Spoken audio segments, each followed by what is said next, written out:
Welcome to episode 79 of The Fun Waste of Time. We're just a bunch of friends who enjoy talking movies, TV, video games, comic books, and home theater. And if you are a fan of any of those hobbies, you are absolutely among company here. Now, in this episode of the show, we're going to talk about the PlayStation State of Play for Ghost of Yotei. We're all excited to play that game when it drops in October. And we're going to give our thoughts and impressions on the Superman review for Superman that just dropped this week, as a matter of fact. So it's going to be a fun show. And of course, we're going to talk all the movies, TV shows, video games, and all of that fun stuff that we've been watching and playing over the last few weeks. But before we get into all of that, let's check in with the fellas. What's going on, guys? Hey, how you doing? What's going on? I like a little more energetic introduction, guys. What's going on, guys? What's up? There it is. There it is. What is happening, James? How are you? Not too bad. Got to see Superman last night, and I'm excited to talk about it. I've also been playing a exorbitant amount of Death Stranding, and I look forward to talking about that as well. Oh, I can't wait to hear about that. What's happening, Giles? Before we get started, I need to let everybody know we have a new member on the show, and I am so excited.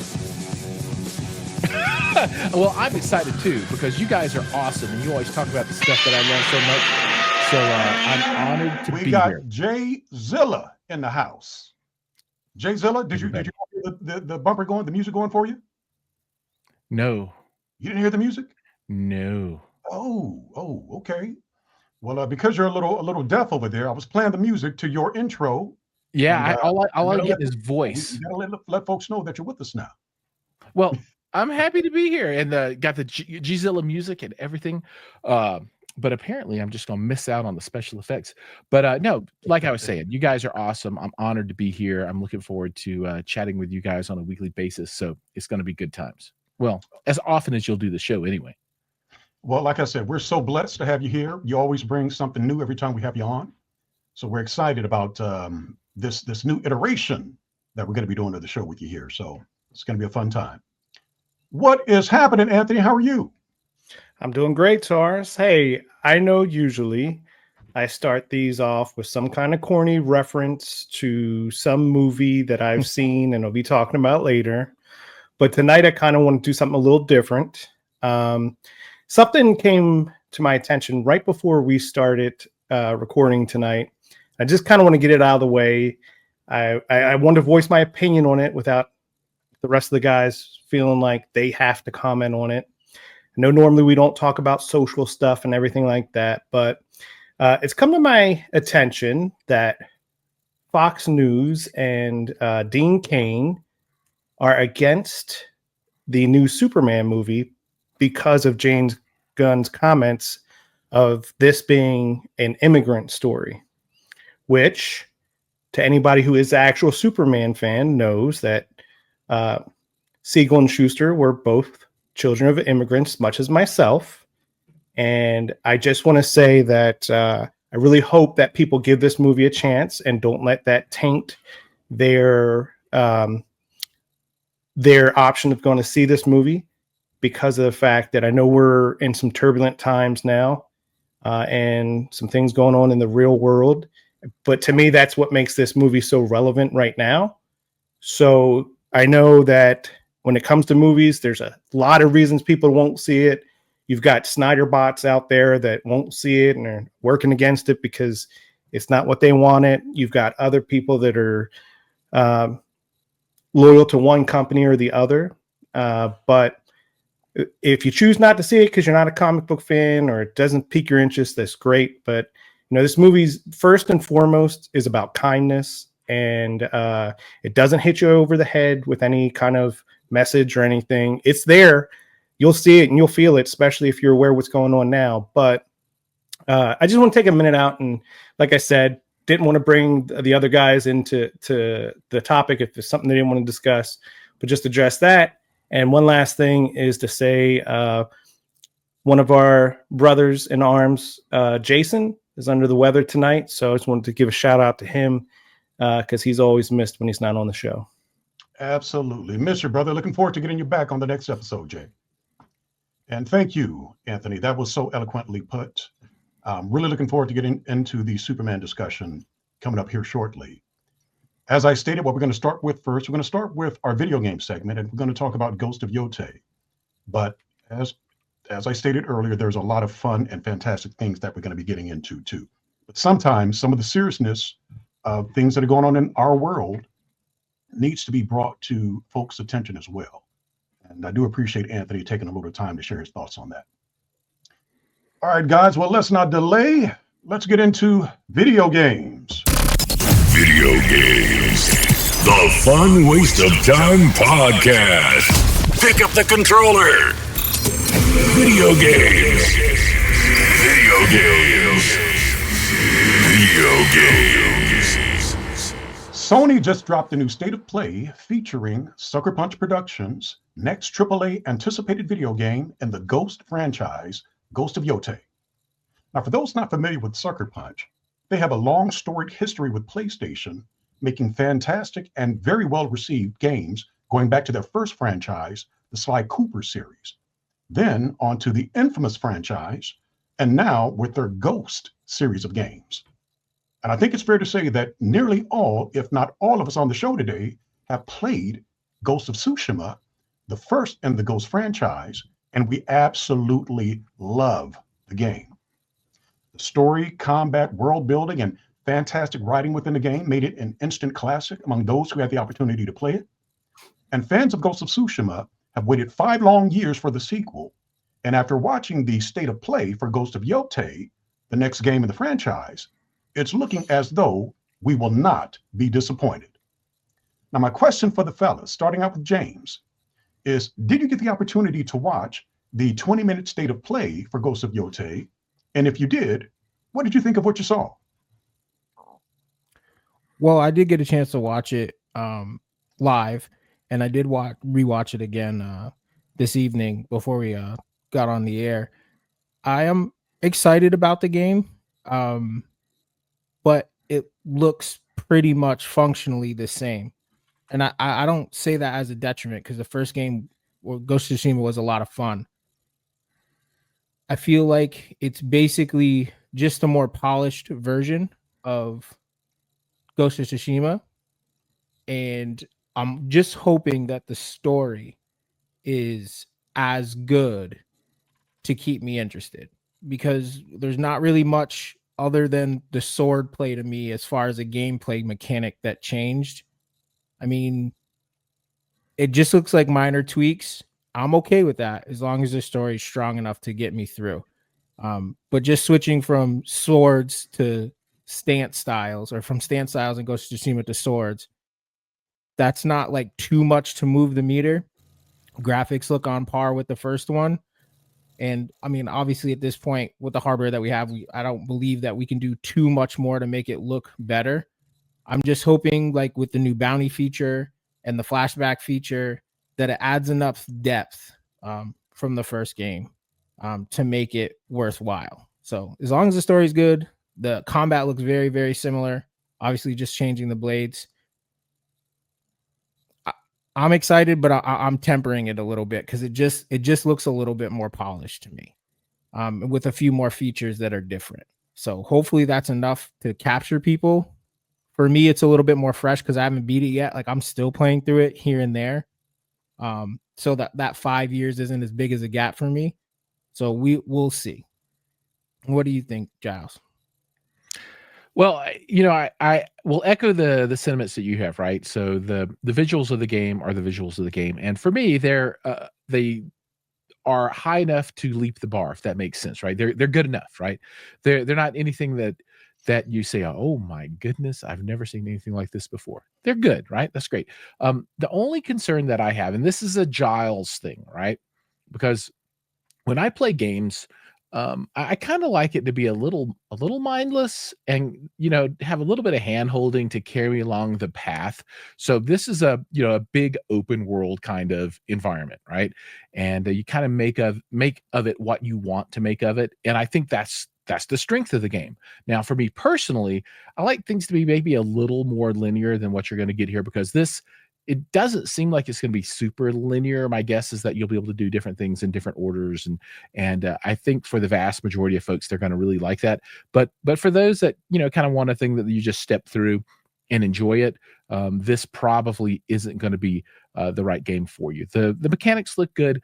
I don't know that I could say that anything in the game is groundbreaking, right? I don't. Maybe you guys saw something that I didn't see in the trailer, but there's nothing here that you say, I have never seen that before. This is the most amazing thing I've ever seen, right? I have to play this because this is absolutely new. And I don't know how many more of those things we'll see in our life come along. It's kind of like when you watch different movies at times. Like, so for me, I had that experience with like Star Wars. I'm like, I have never seen anything like Star Wars before. This is totally crazy. Or The Matrix. I've never seen anything like that before. When I played Mortal Kombat, I was like, holy smokes, this thing is amazing. This is crazy, right? I don't get that feeling from what I've seen so far. So solid game, fun, probably yes. Crazy, amazing, good. I don't know. Anthony, what you got? So this looks amazing and looks like nothing I've ever seen. No, I'm just kidding. I just wanted to say the opposite of what Giles said. I'm all like, what are you seeing that I don't see? Show me. No, I'll be honest with you though. I am super hyped for this. So I may not have the most my opinion is definitely not going to be unbiased because Ghost of Tsushima was my favorite game maybe of all time. So if you give me more of what the first was, I'm here for it all day long. I love watching the state of play, and I'm not just stating that so Taurus knows I did the homework. Watching it, I just love the explanation, a little bit that they give you behind the story, the lore of the world that we're going into. I love the weapons, and it's been a while since I've played the first one, but I think they've expanded the weapons section. I like some of the things that they showed you in the trailer that you can do. Hopefully it doesn't take a long time for me to unlock those. I actually love the fact that it's not as linear because one of the strengths I feel that the game had was the variety that it gave me of the type of play that I could accomplish. So if I feel like doing some of those investigation type missions, exploring, if I want to go to one area over the other, that's what kept me playing that game pretty consistently night over night between that. And I'm not a huge online gamer, but I know James and we got together a few times and played the online version, and that was a lot of fun. So I just love it. I love the way the costumes looked, the settings and the scenes and the backgrounds. They just all looked amazing to me. Again, I'm totally biased and I own it, but I love the combat. I remember when I played the first one and I tried to go from that one to Assassin's Creed, and I think the game kind of spoiled me because no other game can I think of other than Spider-Man did I love the movement, did I love the controls as much as this game. And I'm super excited. The only negative thing I have to say about it is that it's not coming out on July 11th instead of October 2nd. But yeah. I don't know if I've heaped enough praise on there, but I'm all here for it. Taurus, how about you? Well, that was an awesome review, Anthony, and you're seeing a lot of the same things that I'm seeing. I will say that back in August of 2020, in episode 27 of the show, I did a pretty thorough non-spoiler review of Ghost of Tsushima and our home theater experience HTX segment that episode. At the time, the game came out in July of that year, and none of the other fellows in the group had actually played it just yet.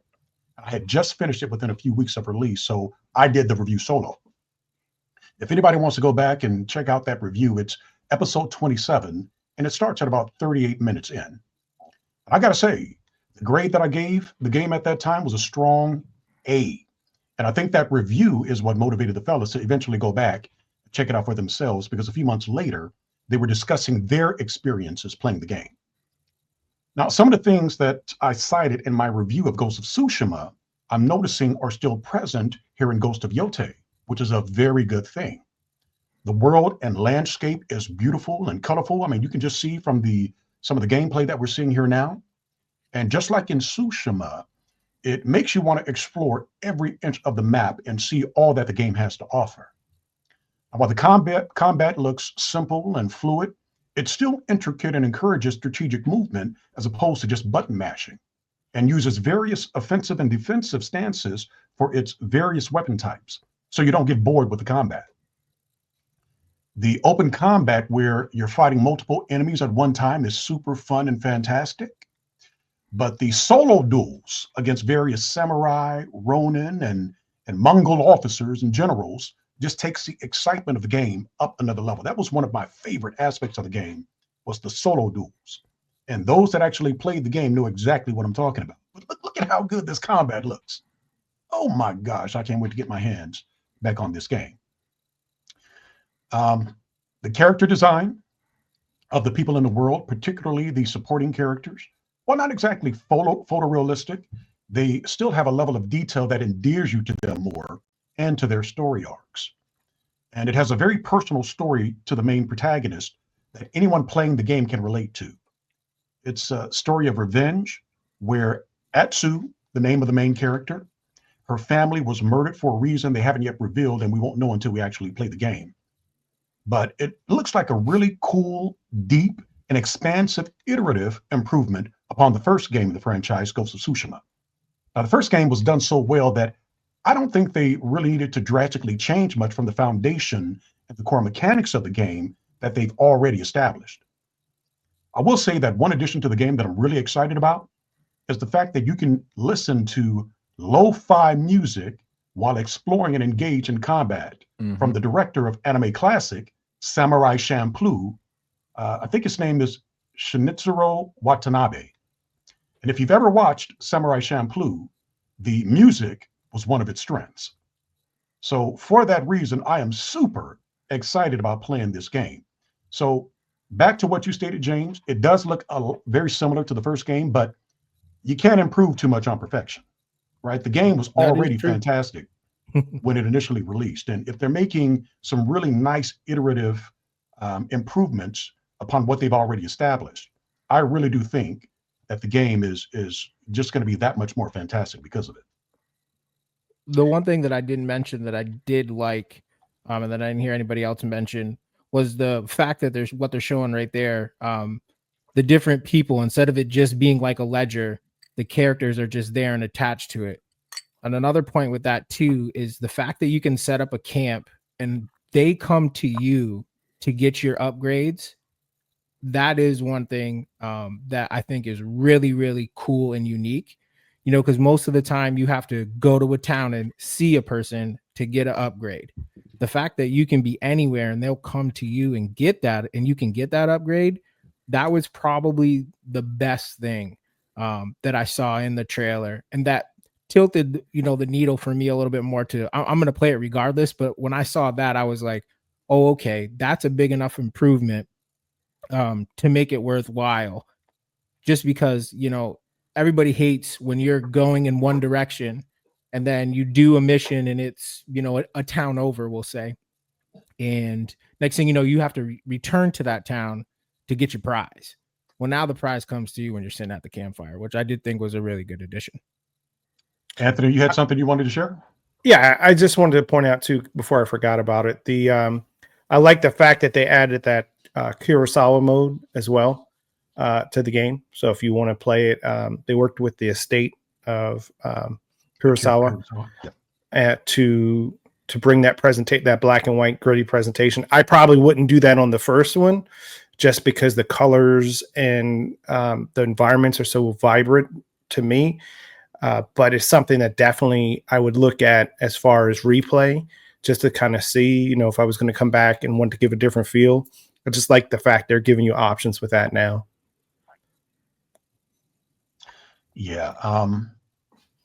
One of the things that I was really excited about when I saw it was I had such a fun time just exploring the world and riding on your horse that I didn't feel the need to fast travel anywhere.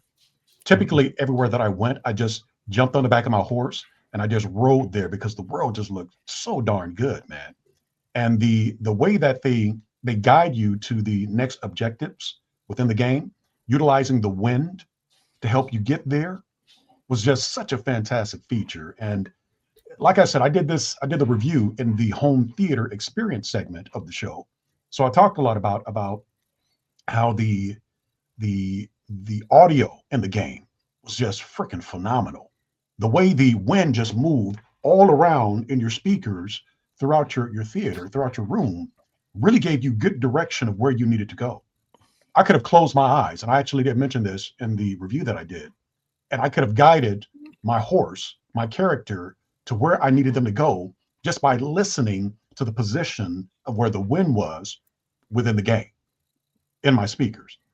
So really, really fantastic game.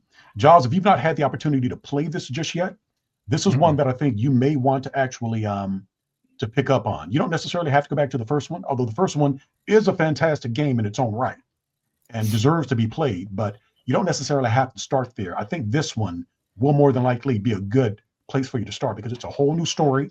It takes place in 1603, I think about 300 years after the first game. So there really is no big connection when it comes to the story per se. So fantastic game. Everybody's excited to play it. I'm really excited for us to get to October 2nd so we can get our hands on this. All right. Well, let's go ahead and move it on to the playlist. I want to start with Anthony on this one. Anthony, what have you been playing, good buddy? So I have actually picked up MLB The Show 25. Usually I play it as soon as it comes out because it's on Game Pass, but unfortunately they did not have it on Game Pass this year. So I waited a little while, but PlayStation had finally marked it down. I think it was like $40.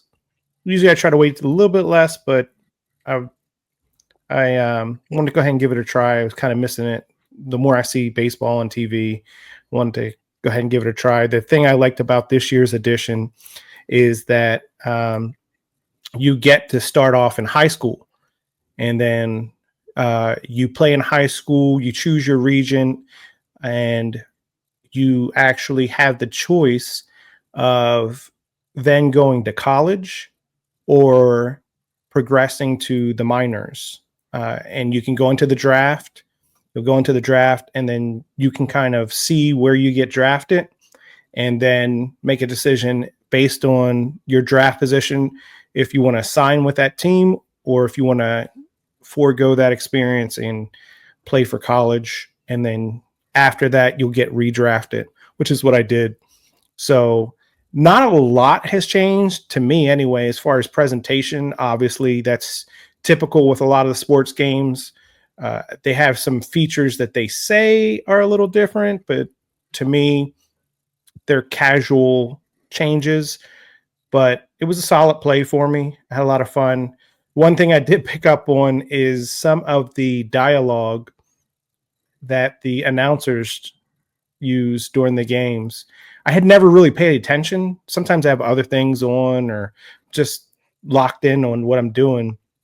But if you actually pay attention to some of the announcements that the announcers do during the games, they're actually kind of funny. They're like these goofy advertisements for things that are ridiculous. So overall, it's been a fun, good start to it. I think I just got through the AAA farm team and I just made it up to majors. The hitting is one thing I will say is the hitting is a lot more challenging, at least in the beginning for me. So I'm not sure if that's intentional. I don't know if it's just based on the fact that you start off in high school and college first, and they want to kind of tier you into those upper levels. But there was no way to like punch your character up if you're playing Road to the Show that I could figure out anyway at this point. You basically just had to earn your way up to to improve and to get better with hitting. He was a pretty big challenge for me this year over the past years. That is the one thing I will say that I noticed. I do have a question for you. Yeah. Who did you model your swing after? Like, who does your players like? Whose swing is it? I didn't, honestly. I did a generic one because I'm kind of weird. I have a very set stance that I like to my character to have. It's pretty similar to my swing that I had when I played, which obviously tells you how successful that stance is, because I'm here talking to you guys and never played anywhere aside from local teams. So, but it's comfortable for me. So I didn't choose any player. Do you have a player in mind that you would choose? Oh, I mean, I like, you do have like a little swag, and like I know you're from Baltimore, and it's always the Tims and the fitteds and the hoodies. Oh yeah. I thought maybe like Ken Griffey Jr. would have been like your style, and you would have picked his swing. That's who I would have picked. But yeah, me and you don't wear sweatpants with our socks tucked up. There'd be a little swag in your guys' step. Oh, he's got swag. He just his swing is very very generic. Personal. It's very generic. Well, they call it generic. I hate that term, but yes, I don't want to copy any major leaguers that I had, because I like the more bent knees, slide your front leg forward. I like to keep it the closed stance a little bit more, but it's a great play. I also have been continuing. I did finish the Breaking Point storyline in F1 25, which was phenomenal. I don't know where they're going for next year, but if they put another storyline, the storyline mode was a game changer for me this year. Again, some people who started earlier on F1, well, I guess it was 2023 and 22 maybe, where they had parts 1 and part 2. I played 24 and they didn't have the story mode. Story mode was so much fun. It really was.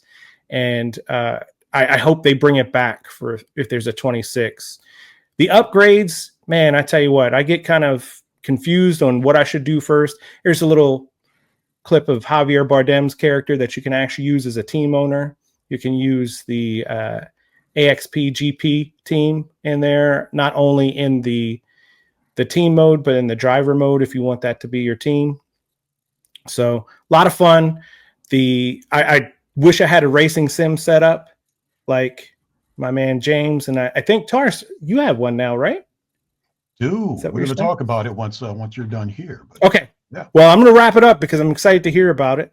But that's what I've been playing. I'm curious though, before you wrap it up, man, how is it gaming or racing, I should say, with a controller as opposed to a kind of having a steering wheel, or kind of a little sim rig when you're doing the racing in F1 25? What was that experience like? It was okay. It's not bad. It takes a little bit, obviously the braking into the turns and then your release points and stuff like that. And I would be interested to see how you guys play with it with an actual sim, because again, this could be level of talent. It's not like we're all even level of talent. We all know that I'm the most novice gamer among us, but I have a real issue sometimes. And I don't know if it's just me or if it's using the sticks. But with the sticks, I tend to understeer or oversteer quite a bit on some of the corners. It depends on the track, really, because one thing I do love about F1 is the tracks are all different. They're very customized to that location. So not every corner is going to give you the same issue. And sometimes that in itself becomes a challenge. And that's why you get those 3 practice rounds and then you can go into the qualifying. But I don't practice all 3 rounds. I think I practiced the first one, but I'll do it like, depending on how the difficulty of the track, I'll do it quite a bit. Like you can stop, you can do as many laps as you want, but some of the harder ones, I tend to do a lot more laps to get used to the turns, to know where I'm supposed to steer and understeer. But I 100% guarantee that setup you got right there is going to make that game experience way better than playing on the sticks. Well, the only thing I will say for you, though, is only recommendation I would make is they also have the F1 style steering wheel that you may want to consider if you get into that, because I've seen that bad boy, and man, that thing is beautiful. So, Yeah. but I think having any type of a driving sim will just up not only the level that you're playing at, but I definitely think that it's going to up your experience as well. Yeah, it's funny you mentioned that, because one of the reasons I actually wanted to get back into sim racing, I was in it for a brief time back in 2013, 2012, and ended up having to work at another location in another country for a little while and just kind of fell out of it. But hearing you and James getting back into it, James actually bought him a little rig. I shouldn't say little, because it's actually a pretty cool rig that he has. But he bought him a rig so that he could play his racing games on. What games were you playing? Just When you Gran were racing, Turismo until NASCAR comes out in the fall. You said GT7? Yeah, Gran Turismo 7. Gran Turismo Yeah. 7, okay. So based on your experience playing Gran Turismo 7, and I would see Anthony online playing F1 25, I was like, you know what, I'm kind of getting the bug to get back into this a little bit. So what I did is I did some research, because the rig that I had the first time, I had a really nice play seat, and I had the Logitech GT 25 or 27 steering wheel and pedals and a shifter back in 2013. I know where this is going. I don't wasn't like where bring it this is going. Yeah. I can yes, you tell were. this, as far as that picture is back, I can tell he bought a rig. That don't look like mine. Hey, Well, he had a pretty nice rig before too, though. I don't know what I happened did, to actually. it, Oh, we know what happened to it. We'll probably get into it. I don't want to embarrass you. but that's fine. That'll be a No, but first it was that you don't want to. It was a really cool play seat. It had, like I said, the Logitech G25, G27 wheel with the shifter and the cool little pedals and everything else. And I was playing GT. It was a PlayStation setup. So I was playing, I think it was Gran Turismo either 4 or 5 back in the day, because this was back in 2012. And really had a good time playing that. The only reason I fell off is because I am freaking terrible at driving a manual shift. I can't drive manual. I'm from this place on the West Coast called San Francisco. We've got a lot of hills in San Francisco. So not a lot of people out there are driving manual shift, because if you just so happen to shift poorly going up a hill, you're going to roll that car down into somebody's house. Right? Or you're trying to park, because everybody parallel parks out there on the street. There really is not much garage parking. People park on the street a lot. So there's a very good chance you could roll, when you're trying to manual shift, reverse, or whatever, you could roll into somebody's car. So I never learned how to drive a manual car, a manual shift. So that was one of the big reasons why I kind of fell out of playing back in the day, because I just wasn't as good as I would have liked to be. And I had a commitment that I needed to take care of about a year or two after. But I left that play seat for the next person, to a good buddy of mine, and allowed him to play with it for a little while. I don't know how much time he put in with it, but I'm hoping that he got his my money's worth out of it. Do we know who this person is, Anthony? I remember he was extremely polite and attractive and just an overall good person. So no matter what happened to that seat, let's just keep that in mind, okay? And had he known a little bit more about the fact of how easy that would have been to repair, he probably would not have donated it and would put it have on kept... the street. Let's call it what it was. Okay, yeah, put it on the on the street. corner. Put it on the for just any old random person to pick up. $1,000 play seat. Yes, I think he extremely regrets it these days, especially, and wish he would have realized he could have just replaced that wheel very easily rather than give the whole setup away. So, but I'd like to hear. I'm really excited to hear about this one that you have here, because that thing looks sweet. Yeah, and don't feel bad about giving that one away, man. I had my time with it. It was yours to do what you wanted to do with it. So don't feel bad about that at all, my man. But yeah, this one actually, I didn't want to do a full rig like I did the last time. because it was kind of a pain to pull that thing in front of the TV. Yeah, it was. To to try to utilize it in front of the tube. Mhm. So most of the time it sat on the side in the room, and I didn't really pull it out as much as I really wanted to because of that. I didn't want to have that same experience this time around. So I chose to go with the wheel stand because I've got plenty of seats in my theater and in my game room that I could just slide this rig in front of and play there. All of the seats have bass transducers within them. So I'm getting that full immersion of if I'm driving driving one of these race cars, these GT3 cars, Formula cars, or rally cars, or whatever it may be. And you'll notice that the wheel has this little extension here, right? Mhm. One of the reasons I wanted to go with this particular brand was because of how easy the connections are to put different types of wheels on it. You can remove that wheel and put a lot of different kinds of wheels on it. The reason this wheel is here right now is because when I ordered the bundle, they forgot to send me the actual wheel that I'm supposed to be using with this.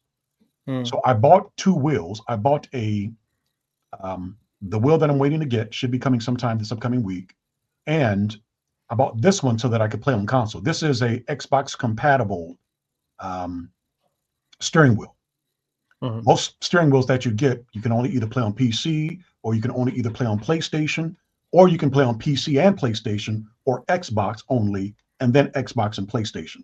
So with this wheel, I can play on Xbox and PC, or Xbox and PC, I mean, not PlayStation, my apologies. So that was one of the reasons I chose this brand. This is a direct drive wheel, meaning it's not belt driven like some of the entry level steering wheels that you would get from Logitech and that kind of thing. So there's a lot of torque that they call Newton meters with it. It's a 12 Newton meter wheelbase. The pedals feel very premium, right? They feel just like you're driving a rally car, or you're driving a Formula car, because I have so much experience in real life driving those things, so I would know, right? But they do feel pretty premium, which is good. One of the reasons I have it set up the way that I do is because, like I said, I can slide it in front of any of the chairs that I have in my game room or theater, and it's just a really comfortable feel. The great thing about that extension is my arms aren't extended out. They're not extended too close. They're right where they need to be. So there's a lot of comfort when I'm sitting around playing these games. The only thing, I didn't do the shifter this time because I can't drive with the dang shift stick. I'm terrible at it. So I'm using the pedals instead, and I'm terrible with the pedals too. I just have no idea of when to switch from one gear to the next. That's going to be the learning process. When smoke comes out from the engine and the transmission, that's when you need to shift. When it starts burning. That's what it sounds like, Giles. That's exactly what it sounds like when I'm driving and I'm supposed to be shifting gears. It's funny that you say that, because I've just started to integrate shifting on Gran Turismo. I didn't at the beginning because I was teaching myself how to left foot brake, and that in itself has been a challenge. And where the challenge is not so much on the rig. I've pretty much got it down now. It's in the real world I'm having trouble, because like there's times where, like, you go a little fast around the the exit or the entry to get on the highway, and I'm trying to left foot brake, to keep the car, like the balance of my truck, and keep the tires on the white line. And that's where it's hurting me the most now, is in the real world, trying to left foot brake for sim driving. James is taking his sim driving into the real world. That's something I would never do. You want to talk about accidents? I absolutely would be having a whole bunch of accidents because of it. But it's been a fantastic wheel, man. I'm setup. I've been enjoying it quite a bit. I haven't really used it as much as I would have liked to. I've been a little under the weather this week, and today's really the first day that I started feeling better. But I did jump into it for a little bit to test it out, to see how I felt about it. And man, it's been really, really fun. So not only did I buy this setup here, I bought about maybe 5 racing games in Steam, because Steam is having its summer sale going on right now. So a lot of these fantastic hardcore sim racing games are very well priced right now. So for that reason, I bought a Assetto Corsa Competizione. I bought iRacing. I bought EA, WRC, Wreckfest, So some of these really cool hard sim racing games I've been playing, but it will be a while before I actually jump into a race because I will ruin these guys as a race if I try to jump into it right now because of how poor I am at trying to drive these things. It's too bad you didn't get it for PlayStation, because on Gran Turismo they have like a go-kart mode, and we race on the go-karts all the time. It's fun. We usually do that last, because we keep the races to about 3-4 of us. That way, if we wreck or no one's feelings get hurt, because it's fancy racing, you can't rub and spin people out, which is why I don't really technically care for it too much. I'm more of a NASCAR guy. And but see, yeah, I mean, Gran Turismo is a lot of fun. Go-karts, because it almost sounds like you're making fun of me. Like I need to be rolling around in go-karts instead of real cars. No, it's a really good way, because the go-karts do in Gran Turismo, I think they do like 130. Okay. Like they're like, so it's still quick. And the thing that helps you is you don't really have to brake too much. You can just mostly do it on throttle and steering control. So it kind of like takes one aspect away while allowing you to get used to the feel of making accurate steering decisions and throttle decisions. I need to start somewhere, James. I really do need to start at a very beginning level. I've been actually searching if they had tutorials within some of these games. None of them really have tutorials. They've got career mode, where they'll jump you into a race or not really a race, but they'll jump you out on a track, and they'll just let you kind of figure out where how the turns on the track, and how you're supposed to be shifting when it comes to going around some of these turns and all of that. But I've yet to find a game that actually teaches you how to drive a manual shift. So based on that, the way that I'm going to have to do it is just going to have to be through trial and error. I'm going to have to just practice as much as I possibly can and try to figure it out as I go. But this game that we're looking at right here, this is from iRacing. iRacing is one of the more popular hardcore sims that a lot of guys who are really into the hobby utilize to run their races. They do races every week. They have seasons that they do on a regular basis. There's all kinds of features you can put inside of your deck, your display deck there, your dash there, to show you exactly what's going on with your engine and what's going on around you with the cars around you, and all of the other technical things that you need to know when you're running your race. That's that thing that you're seeing here. You'll see it. Some guys actually have it on their wheelbase, but it's just a really cool hobby, man. You can spend a lot of money doing this sim racing thing, man. I mean, some of the setups that I've seen these guys have, they're like $25,000, $50,000 setups.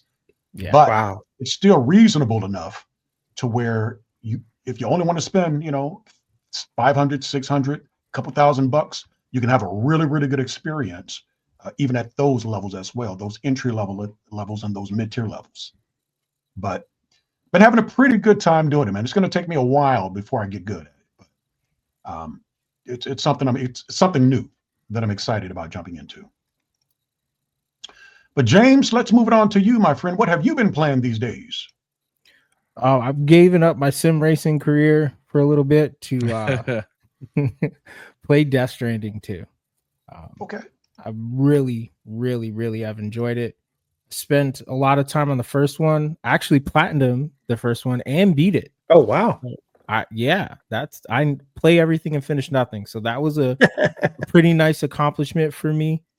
Oddly enough, I finished the last game, the first game, the night the second one came out. I got the platinum trophy, and then I rolled right in. Like I think I finished it like 15 minutes before midnight, and I rolled right into the second one.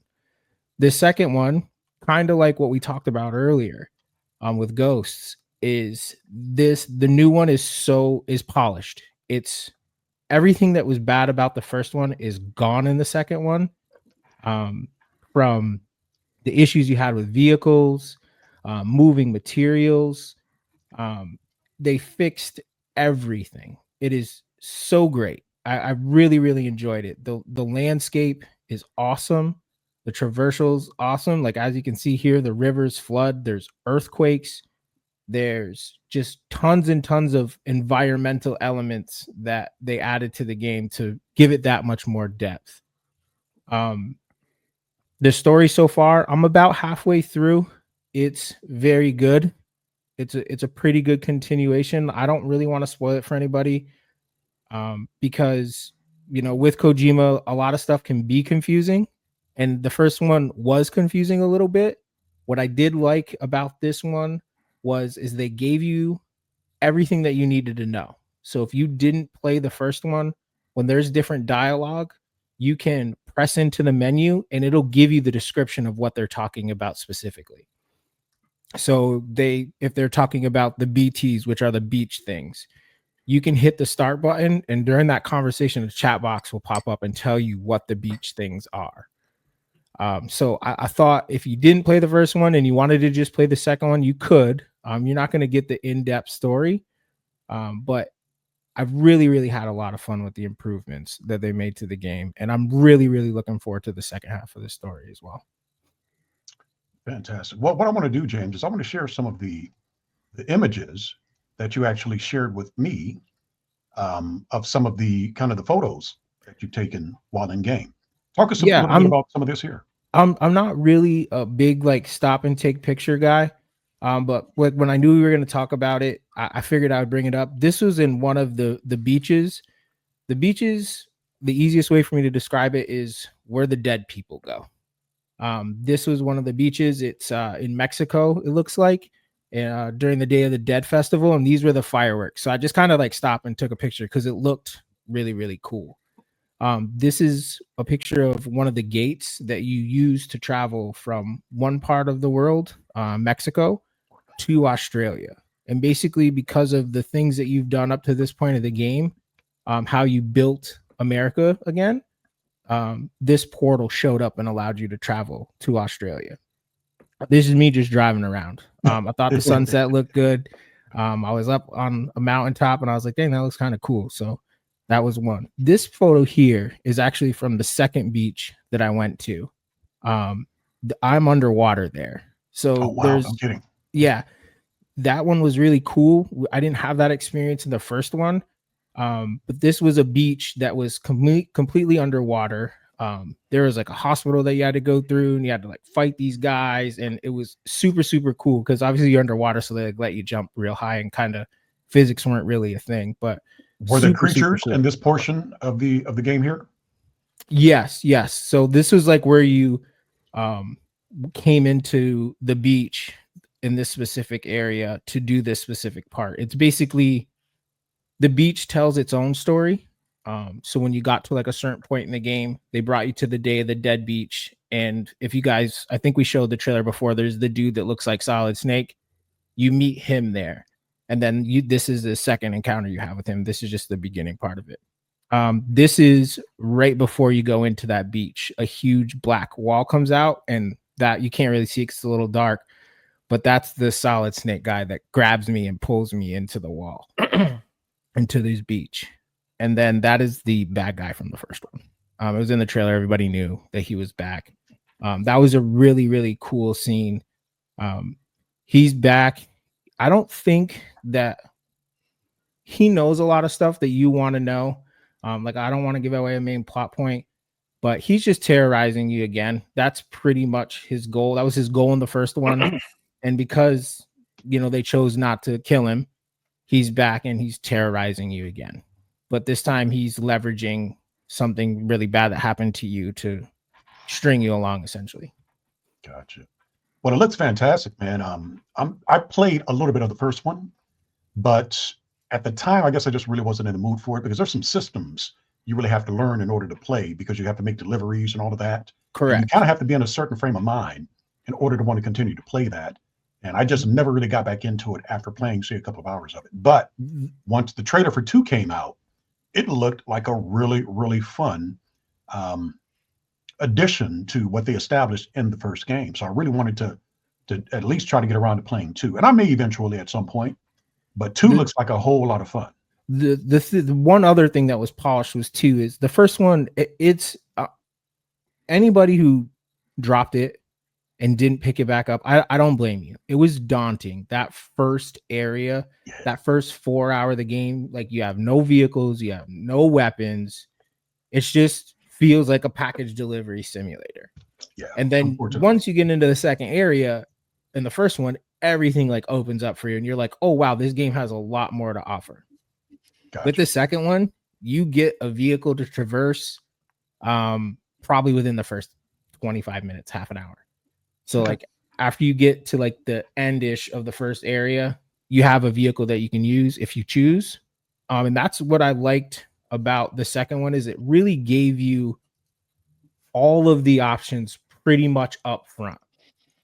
It wasn't like 3 hours before you got a gun. Like this one, it gave you everything very, very early. And I think it makes it a lot more accessible for other people. So do you feel that if you didn't play the first one, you can jump into the second one and have a good time playing it and kind of have an idea of what's going on in the story? Or do you think that you really need to go back and play that first one? I would say, if like, for all of us are pretty casual gamers, story is important to us, but it's having a good time. Like, this is the fun waste of time. There is enough in this for you to do that. The other cool thing is when you boot this game up, they will give you like Death Stranding 1 in 10 minutes. So Gotcha. you can watch that, start the game, and then, like I said, if you have any questions with different terminology that they use, they allow you to read those while you're doing it. They also have an awesome fun mode, Taurus. In this game, if you don't want to do the hard combat, you have the option to skip it. And it just tells you a story of what combat you were supposed to do that you decided not to. So it's very, very accessible. I know you're not. And like, to be honest with you, it's really not like any of the combat that I've done so far. There was one part that was a little difficult, but I'm playing on not the hardest level, the one right under it, and I haven't died yet. So you took it up from normal to the next level above it, but not the hardest level, you're saying? Yeah. Okay. Yeah. Like the second hardest level. My wife is actually playing it right now, and she's having a fantastic time playing it. I asked her, was she playing on more of an easy mode or was she playing on normal mode? She said she took it down a notch from normal just so that she could enjoy the story a little bit more and progress a bit more. But she said the combat she didn't find to be super challenging, even on normal mode. But she kind of wanted to. She likes to explore and do that kind of thing. Yeah, there's tons of that. And then like the other thing too is like, it's a strand-based game, and to people that haven't played it, it sounds foreign. But what a strand-based game is I can set up things that affect and help your game, and you can set up things that affect my game too as well. So if you walk up to a certain piece of road, all of you could be helping me build that road and contributing materials. And that goes for a lot of quality of life things that you do to make deliveries easier. So like, they have chargers for your electric vehicle, and you can set these up wherever you want in the world. And then as people use them, you get likes. So it's very current, I guess, with the strand system's kind of like a current system. That's a social. Like everybody like social media, right? Like it's social. Like it's like so like right now. Last night I crossed 300,000 likes with the stuff that I've built. Now I have it, because I'm so fresh from the first one, I have it down to a science. So, like right there, they're showing you a zip line. Like, that's a vehicle. Those roads, all of that structure has to be built by players in the game. You can choose to do it yourself. It's very, very difficult. Or if you're playing online and strand-based, you can do it with your friends, or even strangers too. Like, one of the things that I built was they kind of have like timefall shelters, because the rain deteriorates stuff. And the timefall renews it. So like your packages, they'll deteriorate when it rains. You go to the timefall shelter, it brings the package back to new, the exterior of it. I have like 80,000 likes on the one that I built. So that part's kind of, it's cool. It's like the social aspect without people like being in your game, but they're helping you. You get likes for people riding on your roads. Like the strand-based thing is cool. And I really hope that it's in other games in the future. Because it's a choice too. Like, if there's always people who leave vehicles around, you can just walk up to the vehicle and dismantle it, and it'll disappear from your game, and it doesn't affect their game. If something's in your way along your path, you can delete it. So like, you have that option and that flexibility too. Gotcha. Well, James, I got to say, you make it sound as if it's something I may want to experience. Giles, I don't know if you've been playing a lot of video games these days, but how did this look to you? Did this seem like something you would potentially be interested in at all? Absolutely, it seems really cool to me. That my problem, and which I think probably is the same problem a lot of people have, is where do I put my time at? Right? Yeah. Am I going to put it into games or movies or comic books? So I end up splitting a lot of time off, and I don't know. I never get everything done that I want to, which is kind of unfortunate. But yeah, absolutely. I'm open to all kinds of different games, and I've always wanted a race sim. So maybe I'll go watch the F1 and that'll inspire me to finally take the plunge into that. Well, if you do, you'll be among company, right? You've got at least 4 guys or 3 guys here that you can play with. We all can get into some races and have a good time. Right on. Anthony on his controller, me, you, and James in our Sims. Nice. Unless you guys want to kick in and donate Anthony a simulator, that'd be great. Listen, like I said on the episode that I bought. The bought, time did provide you one at one time. I think we've been Anthony, down that road already. I'll show you the tricks. I'm a thrifty guy. Like I bought my wheel refurbished, and that allowed me to get a nicer chair for a bigger gentleman such as myself. So yeah, I'll see what I can dig up for you, because like I bought mine refurbished from Logitech for half price. Nice. And it came with a year warranty. So that's a way to save very money. good point, James. Because And there's tons of people on eBay. Marketplace that sell them too, man. Like you can come up on some. I did look on eBay before I bought mine to see what was actually out there. There's some really, really very well-priced wheels out there, man. Absolutely. As well as if you don't want to go too crazy on the sim rigs, they've got some nice basic ones for you that you can pick up. You can fold them up now and put them out of the way. A full seat. That's what mine does. Yeah, you can fold it up, get it out of the way. If you don't want it in the middle of your room or in the game room, you can put it in a closet somewhere, pull it out when you want to play. But it's much more diverse now than it was, say, 12, 13 years ago when I had it the first time around. So Giles, Anthony, if you guys do, like I said, you've got some people you can play with. Right on. So here's a fun race sim story. So I was on vacation in Thailand for about 3 weeks, and I got back not too long ago. But one of the hotels we stayed at, they had a kids game room, and in the game room, they had 2 full racing sims set up. Now I was playing off of a PlayStation 5, but man, full, right? Seat, wheel, everything, right? And shifter. 1 monitor, 3 monitors. Just one monitor, because they had them kind of squished together. But yeah, it was pretty. I was like, at a hotel, they got 2 of these things out there. Dang, That's pretty cool. Yeah, it was pretty cool. It can be a fun hobby, Giles. I mean, it's something new. Can get you excited about something different, than we've traditionally been into. But I've been having a really good time with it, man. And like I said, the sky's the limit with how much you can actually spend and what you can actually do with it, which is actually pretty cool. But all right, guys, let's not delay. That was us talking about video games. Let's go ahead and move it on to movies and TV now, and we'll definitely get into our Superman review right about now. Movies and TV. In a world where movies and TV are on the same level playing field, what are you watching? The Fun Waste of Time Podcast. So, James Gunn's Superman movie released this week, and the fellas and I have a lot to say about what we saw. Now, we're going to start out with a non-spoiler discussion, and shortly after that, we will break into spoilers. And we'll let you all know when we actually start the spoiler discussion, so we can give you fair warning for those who have yet to actually see it. Now, I want to start with the biggest Superman fan that we have here, and one of the biggest, now that we actually have Giles, comic book enthusiast that we have on the show. Let's go with Anthony to hear his thoughts, and then we'll break into the rest of the fellas from there. Anthony, go ahead and start off the discussion. We'll do non-spoilers first, and then later on we can get into a little more spoilery details. So I think the reason Tars is starting with me is because he knows one of his favorite things to do is to listen to me say I was wrong. But I am never afraid to admit when I'm wrong. And I was seriously wrong about James Gunn and about this movie. When it was first announced, I was super against it. I've never been a fan of James Gunn's Marvel work, but I got to tell you, my hat's off to him because I think he delivered. He absolutely shocked me.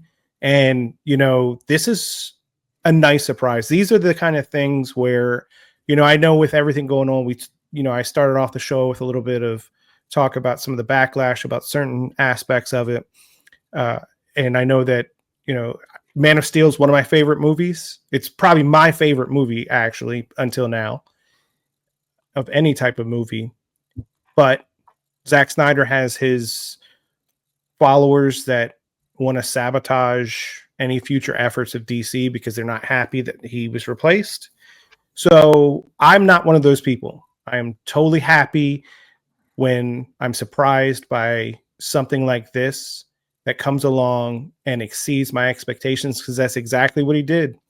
I made the mistake of assuming, based on his other works, that he couldn't take a mainstream character like Superman, because I've only seen him do like niche projects or niche characters, and find the heart of the story, find the tone, find the vibe.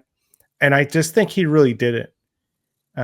What further made me a little bit nervous is, there's this idea for that non-comic book people have that if you like comics, then you like every comic and you like every storyline. One of my least favorite, which I know I'm in the minority here, Superman comics, is Grant Morrison's run. And when he announced that was a heavy influence, I can see the influence, but I think he took the influence of Grant Morrison and just stepped it up. He caught the positive vibe, and I really think that the themes that he used, the positivity, the message of hope, it's all in here. And I think he made a movie that I didn't realize how bad we needed it until I saw it. Because aside from the story beats and stuff like that, I'm not even touching on that stuff yet, but just the overall vibe, it embraces the comic book culture more than any movie I've seen recently. I mean, it absolutely, I'm still reading Action Comics. I'm reading main Superman titles. And this is the first time, and this might sound like sacrilege, even the Donner movies, I don't believe, captured the sense of I really felt like I was watching a comic book. That's the only way I can describe it. The feeling I got, or I get, when I read a Superman comic, when he's in the Daily Planet, when he's interacting with the different characters from the universe, James Gunn absolutely tapped into that. You can tell that, I give all the flowers when they're due, and they're due, because I think you can see that when a director is on a project that he cares about, I just feel like it comes across in the writing. Let's see. The other thing I was wrong about, since I'm saying all the things I was wrong about, was I think one of the things I did not like about it too was Pruitt Taylor Vince. I wrote his name down to make sure I had it down. I said he was a terrible choice for Jonathan Kent, and I was totally wrong about that. He absolutely killed it. And I'm going to tell you that this is going to sound, I know that at least one person on this panel, James, is going to clown me for this, but I don't care. There's a scene with Clark and Jonathan, and it really did touch me. And I don't know, it's one of those things that it was a father and son scene. And I still love Man of Steel, but I realize now that one scene is what we were missing, is what Zack Snyder never gave, even though he had someone with the gravitas of Jonathan. Excuse me, I was going to use his character's name. Kevin Costner playing Jonathan Kent. He had some gravitas, but we just didn't get that. You know, there's the young Clark scene with Kevin Costner when he says, you know, I just want to pretend I'm your son or something of that nature. And he's like, you are my son. That was close, but I still didn't feel it like I did in this movie. This movie took me by surprise. He did an amazing job. The casting was amazing. I kind of knew that Eddie Gathegi was a good choice for Mr. Terrific, and he was. He had some really good lines in there. And one thing about comic book movies is when you've consumed as many as we have, sometimes it's difficult to give you new action, like a different type of action sequence.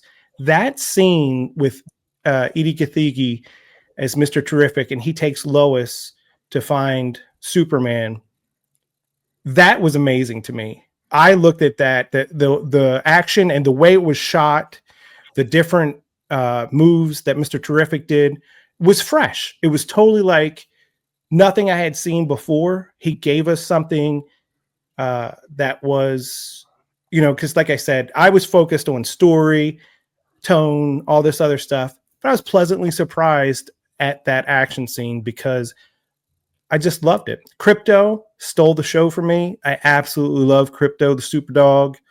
I've always been a fan of his. Wasn't sure how they were going to integrate it. They did a great job with him. Even Nathan Fillion. Nathan Fillion has been in, I think this is his 7th appearance, if you count the animated series, as a Green Lantern. I've never been a heavy Nathan Fillion fan. Wrong about that too. A lot of wrongs on this conversation. I'm getting them all out of the way, but he was fun. He fit the part of Guy perfectly. The only thing I would say, you know, I love Isabella Merced. I felt like her character was kind of like more of a background piece, and I would have liked to see a little bit more of the Clark Kent, the goofy Clark Kent that we saw in the beginning, and more of his interaction with the crew, because the cast that he got to play the Daily Planet crew, Jimmy Olsen and Wendell Pierce as Perry White, they were just amazing. I just wanted a little bit more of that. And I feel like maybe, and I'm not sure, but it'll be interesting to see if you guys feel the same way. I feel like there's more scenes with them because I feel like we kind of jumped really quick into their set pieces. So it's be interesting to see if there was some stuff due to the amount of runtime that they cut down. And we can talk about that in the spoiler discussion, Anthony. Okay, yeah. I do have some and again, Nicholas Hoult, I had a feeling from the previews he was going to be my favorite Lex. He absolutely was my favorite Lex, beyond a shadow of a doubt. He just killed it. I can't say enough good things. I felt like some of the things, there were some minor things. I'm not going to say it was a perfect movie. There were some minor things that I did not like about it, but they're so minor, you know, and I can't give them away until we do our spoilery part of the conversation. But with that, I'll go ahead and turn it over to Giles. Giles, what did you think of it? Oh man, I've got mixed emotions to a certain extent. So overall, I think it was a solid movie. It was fun. It was good. I think it cuts to the heart of the Superman character. It has a good message. It leaves you with a good feeling when it's done. Now for some specifics, my favorite thing I think for the movie was the casting. I think they got that right just about across the board. I can't think of anyone in the movie that I would have changed. I mean, it was solid, and there's a lot of stuff I want to talk that spoiler. It's going to have to wait for the spoiler section. But I'll just leave it there with the casting. That was really good. Plot, there wasn't anything super shocking in the plot, right? There's no big twist. There's no like Inception ending or anything like that, right? But it was a good story. It was fun. It moved along. There were a lot of interesting things. They created a nice universe for for the movie, out of all of the available Superman content that's out there. So they're it's like it's its own unique kind of environment. Crypto is awesome, right? And I'm looking forward to future stuff with crypto, which we can talk about in the spoiler section. Now, no, it's all good. I give it a solid 7 out of 10. Right? I can't get any more hyped about it than that. Some of the CGI stuff with like Metamorpho's baby and in the when they were flowing down the river of some kind that I won't tell you about right now. It was okay, right? It was just all right. So that got me a little bit, but if you like characters and you like a feel good story and you like the mythology of Superman, you like good casting, you like excitement, then this is going to be the movie for you. I can't see people being negative about it. I just can't. I know they will be because people always are, but give it a shot. Check it out. I think you'll be pleasantly surprised. It was good. Anthony, let's go back to you for a minute. If you had to give it a score, what would you give it? So I'm, again, super biased on this one. I'm going to go ahead and give it a 9. I really did. Ooh, and Tars knows, like, the reason why he's laughing is because I had a lot of negative things from a lot of the announcements early on, but I again, the difference between looking at announcements and seeing the trailers and seeing the actual work, I feel like if you keep yourself open to something, like Jason always says, I love Jason when he gives his disclaimers on his opinions, which is, he always says, I reserve the right to change my mind later on.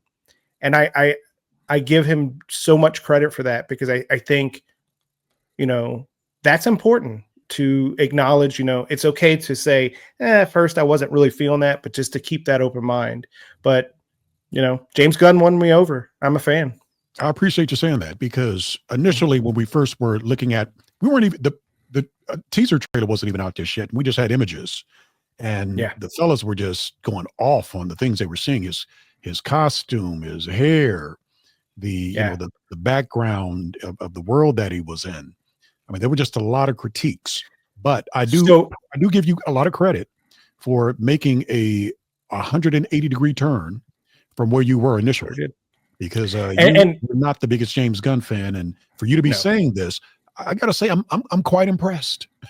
Well, Charles is, now that he brought it up, so not everything that we discuss is on the show. We're friends off camera and whatnot, so I would send stills of things that I saw that were released, and man, it kills me to say this, but Taurus is always the one that says, okay, don't overreact, wait till you see it in the actual movie. And to his credit, he was 100% right about that. You can see a still, and without any kind of reference, it doesn't fit. But the things that I was shooting down by seeing those behind the scenes stills, I didn't have the context. I didn't see it properly in the movie. So I was prejudging it by like, that's terrible. I still hate the suit. I stand by that one. The suit is still terrible. But I will say that for me, I loved the story enough. I loved what was going on enough that really the suit made it to the background. Like, it's not like the whole time I was watching the movie, I was thinking, man, that suit sucks. I just got so invested in it. So again, that's more credit to James Gunn, because he got me invested in it. Fantastic. Let's go ahead and move it on to James. James, what did you think of this Superman movie? Let's give your non-spoiler impressions of it. It was arguably the safest superhero movie I've ever seen in my life. I say that to say this, though. I enjoyed it thoroughly.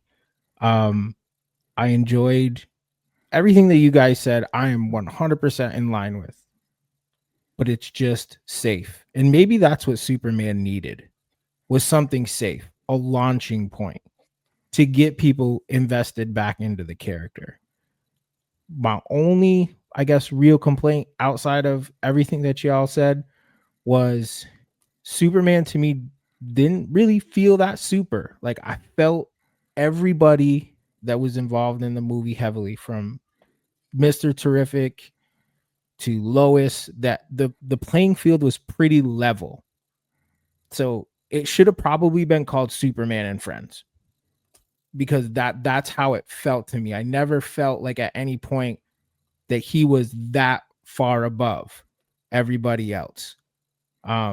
Obviously there's a few heroic movie moments like you see in the trailer there, you know, when he's fighting the big beast, but I think he was a little bit too grounded, and I believe they did that to keep it safe, where it wasn't like he was this otherworldly being and then it was just everybody else. Crypto stole the show. Mr. Terrific stole the show for me. I thought that all the supporting cast really anchored and kept the movie together. Like Giles said, it's a superhero movie. The plot's not overly thick and changing. You know, they do hit, you know, on social things that I think are that matter in life and in this movie. Like, it makes it relevant. It ties everything together without being overpowered. And, you know, in the spoiler part, I'll talk about some specific things that I really, really liked and made the movie better than a 5 or a 6. For me, I would probably say a 7.5, but I really enjoyed it. It was really, really safe, and that safety makes me want more. So mission accomplished, in my thought, is that because it was safe, it allows for expansion of the universe and buy-in. And I don't think that was necessarily a bad thing. I think it was a really great thing.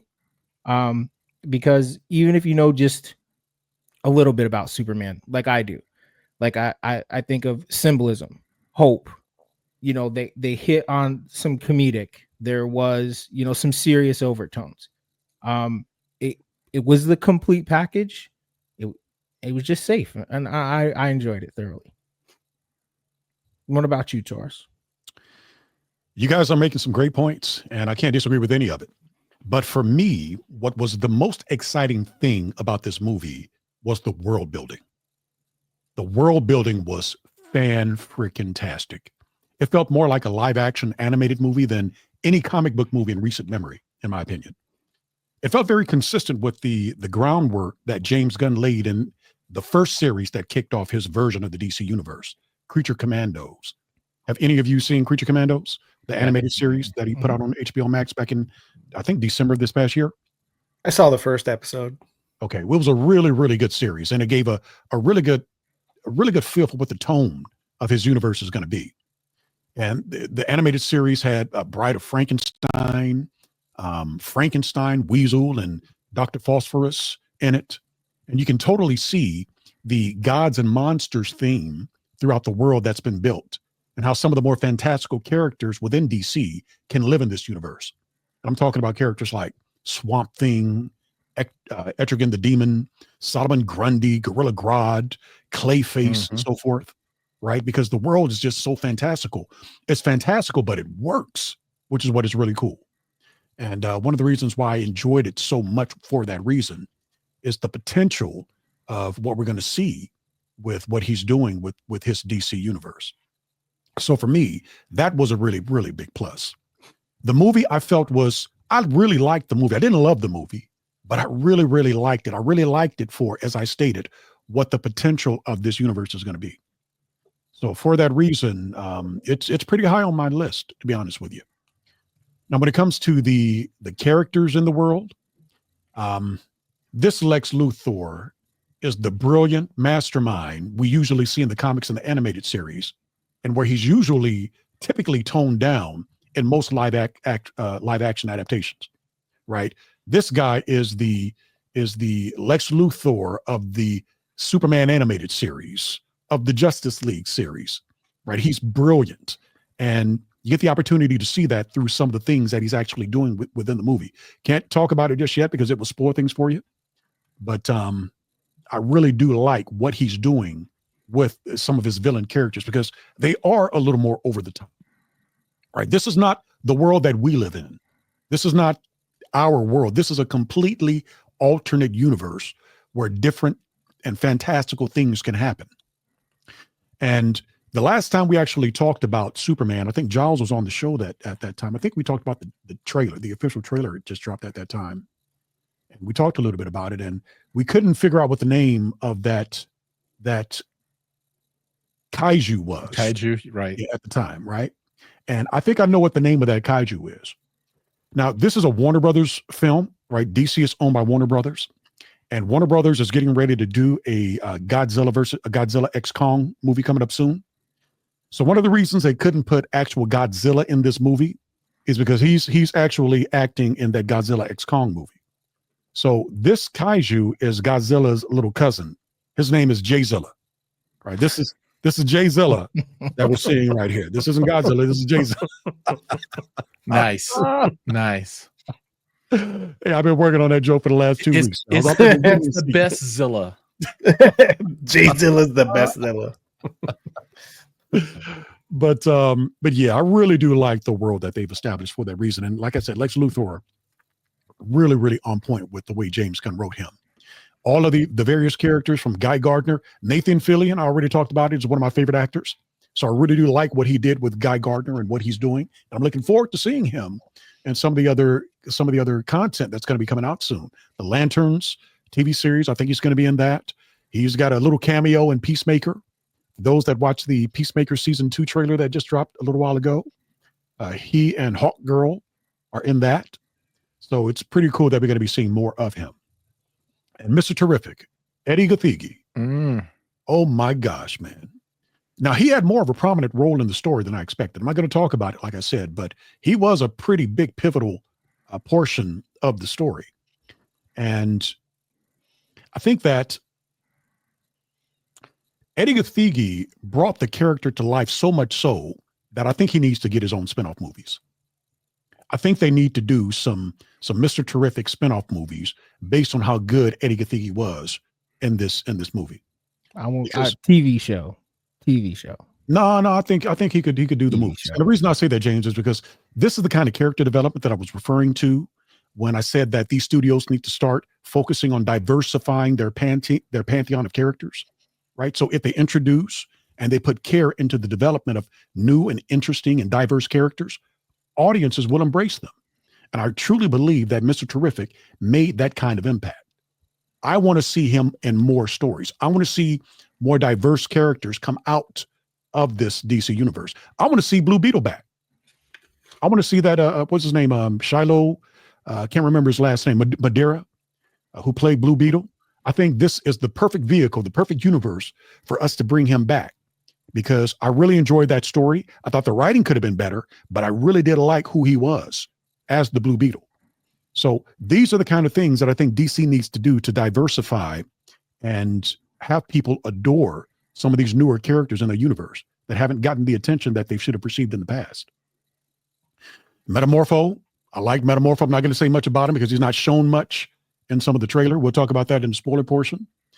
But you guys already talked about Crypto. And what was cool is it was amazing how fleshed out Crypto's character was.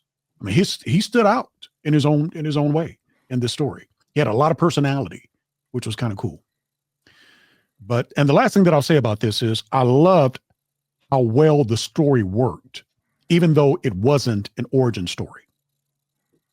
And I think that's where it wasn't as safe as it could have been, James. The safe thing to do would have been to do what they've done over and over again, which is an origin story. How many times have we seen Superman origin stories? So the fact that they actually started well into the time that he's actually been Superman, I think is a pretty bold thing for James Gunn to do. And that's all I'll say on that until we start to talk about spoilers, which is going to be right about now. So now that we've actually talked a little bit about some of our non-spoiler impressions, and my score for this movie, I forgot to give that.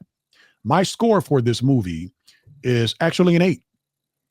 I'm giving this an 8. When it comes to the last thing I'll say, David Cornsweet as Superman. Right now, Christopher Reeve is still my favorite Superman, but David Cornsweet, depending on how he does in the next appearance that he makes in this DC universe, he could potentially end up being my second favorite. And as the years go on and they make more movies, he potentially could move up front to first. We'll see. But let's go ahead and move it on to the spoiler portion of the show. And we started with Anthony the last time. Let's go to James on this one. James, let's go ahead and get into spoiler discussions of this movie. What did you think of the Superman movie? And you can share anything that you want to share. Now, before you do that, let folks know. You'll see that there's a banner going across the bottom of the screen telling you that this is spoilers. So if you don't want to hear any more of what we have to say about this movie because you've yet to see it, now would be the time to either stop listening or stop watching. If you're watching, once that banner is gone and we moved on to watch list or open forum, you can jump back in and start watching with us or listening to us. But we'll let you know once the spoilers are done if you're just listening in audio. So let's go ahead and go to James. James, go ahead and get into spoilers, buddy. So just to kind of piggyback on what you said about, doing the origin stories the safe route. I think with the story that they gave us, there wasn't anything that made it not safe. And I guess what I mean by that is there really wasn't any chances taken by putting everybody on the level playing field. Like no one seemed like development wise, other than Lex, based on his studying of Superman, was ahead of the curve. The Justice Group, is that what's called? Group? Gang. Justice Gang. The Justice Gang seems to be a little bit in their infancy. Superman still even seems to be a little bit in his infancy. It doesn't seem like he's been doing it forever. So it wasn't like origins. It's kind of like year 2, year 3, right? Is that what it said in the beginning? Yeah. So, I mean, that's like what they did with the Batman. It was year 2, year 3. So it's not like they jumped so far ahead that, Lex has already been in jail twice and got out on some charges. And, this is the 3rd or 4th time. So it still was very safe. And the way that I feel like that they hid the safety was the involvement of everybody else. I appreciated that he couldn't be in 2 places at once, and he kind of had to make a choice to go and save the war or save Metropolis. I actually, going into that thought process, thought he was going to choose opposite. So it was a little bit of surprise to me that he chose Metropolis over going to stop the war, essentially. Like, I thought he would leave his buddies in Metropolis because it seemed like they're established there as well as other places. So maybe that's why they made the choice. I like that Supergirl made an appearance at the end. I thought that was really funny. A couple things that I thought were a little bit on the cheese side was rescuing the squirrel. I didn't really think that was necessary. Like the comic relief for the most part was good, but that one I thought was a little bit extra. But I know that's kind of Gunn style, so it's like I'll give it a pass. That's classic Superman, though, James. He saves everything, everybody. Yeah. But the other part about like me not feeling that he was super is like I understand like he breaks bones and it just was a weird layer for me. Somebody who hasn't really, I guess, experienced that portion. of him like breaking bones and them having to put him in a chair to revive him. That's what I mean by like it not feeling like that super, like, you know, a man, like when I think of, again, and like I don't read the comics or anything, when I think of the Man of Steel, he doesn't break bones. You know what I mean? Like his bones don't break. He breaks other people's, but his don't break. So there was just little things, like it didn't ruin the experience for me. It's not like I was like, oh my god, Superman broke his arm. It ended up, you know, working out in his favor when he got rid of what's Superman's clone called? Ultraman. Ultraman. You know, that ended up working in his favor then. I also didn't like the Blade chick. I don't remember what her name is. The engineer. The mechanic. The engineer. The mechanic is the engineer. Sorry. Engineer. I was like engineer, and he wouldn't hear me. John's thinking of the mechanic from Jason Statham. Yeah. The engineer, I thought it was a cool concept, but I and maybe because I don't know the character, I thought she like dealt with this internal battle more than anybody of the villain group on how she felt about what she was doing to Superman. And I don't know, I kind of felt like this weird, like underlying, I kind of like love Lex, I don't really want to hurt Superman. Like it just felt like the character had a little internal conflict that wasn't fleshed out where I saw it and I could understand. But like I said, I really did enjoy the movie. Nothing really phased me to the point where I walked out and I was like, oh, I'm not gonna go see another one of these. I love the way Superman looked outside. We talked about the suit already, but he had the little curl, and I was like, damn, like I was like, that's so dope. Like there was just little like nostalgia things and like things that I feel like he should have done. I did really like the dynamic with him and Lois. I liked that there was a little bit of an internal struggle in their relationship, but it wasn't like overly dramatic where you're like, come on. And then I do like, you know, at the end, you know, they had the little floating kiss. Like it was like just the right amount of relationship that, you know, fit and flowed into the story as well. What about you, Giles? All right. So there's a lot to unpack here, right? So from the minute one of the movie, they are resetting Superman universe, DC universe, right? They are like 300 years ago, metahumans are on the planet, right? So they are taking the power level and moving it way down. And they did this on purpose. And you could see it absolutely in the movie, right? James, you are correct. This Superman is not Superman of other movies, Superman of comics, from my point of view, right? They absolutely depowered him on purpose because he was just, he's so powerful that you have to bring out these, you know, cosmic level entity things to create any type of strife for them. Otherwise, he's just like, you know, just rolls over everybody, right? They rolled him way back. Another thing from my perspective is this Lex Luthor is evil. I mean, this dude's like, I am imprisoning my ex-girlfriends. I will murder half a country. I will create this simpleton Ultraman and control him like a puppet. He has, he's total psychopath, right? So just super evil. To talk about some of the characters, Hawk Girl, not a lot of development there. I did not like the shrieking thing when she flew around. I love that. I was all like, man, I absolutely love I'm that. all like, shut up, girl. I love that. I don't need to hear your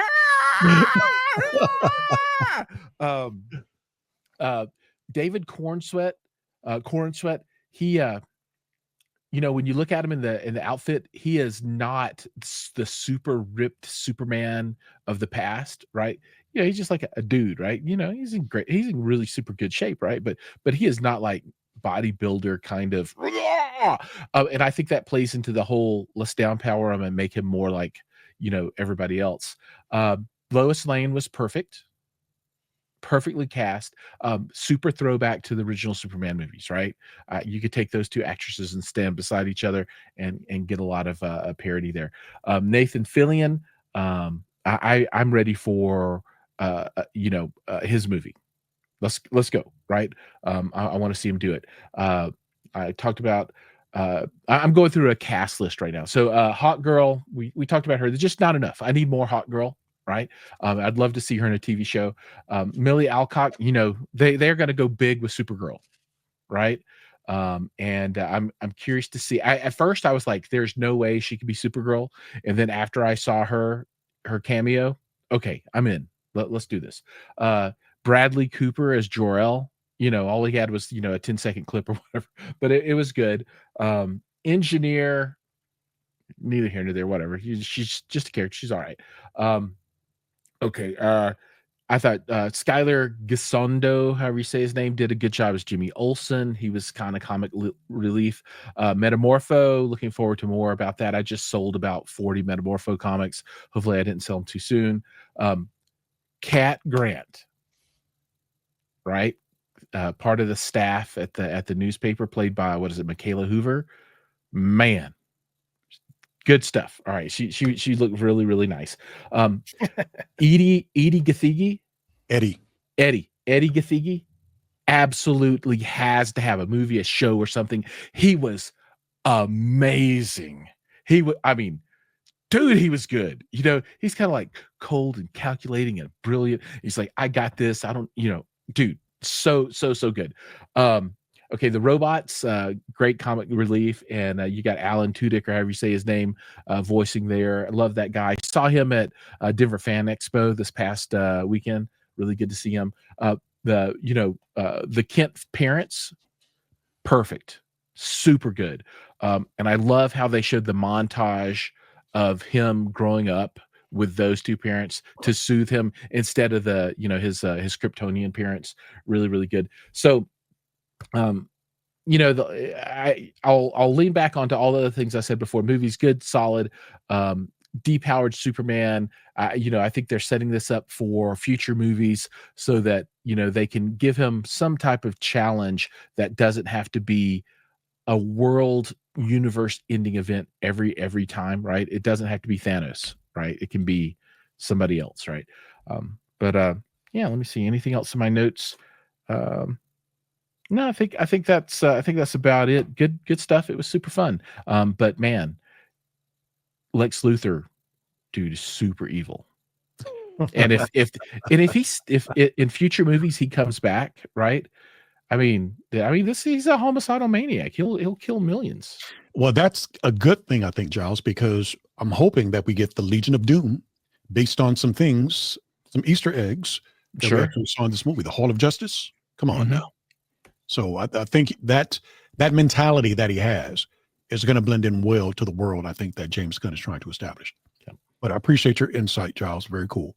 Let's go to Anthony on this. Anthony, what are your spoiler impressions of this movie?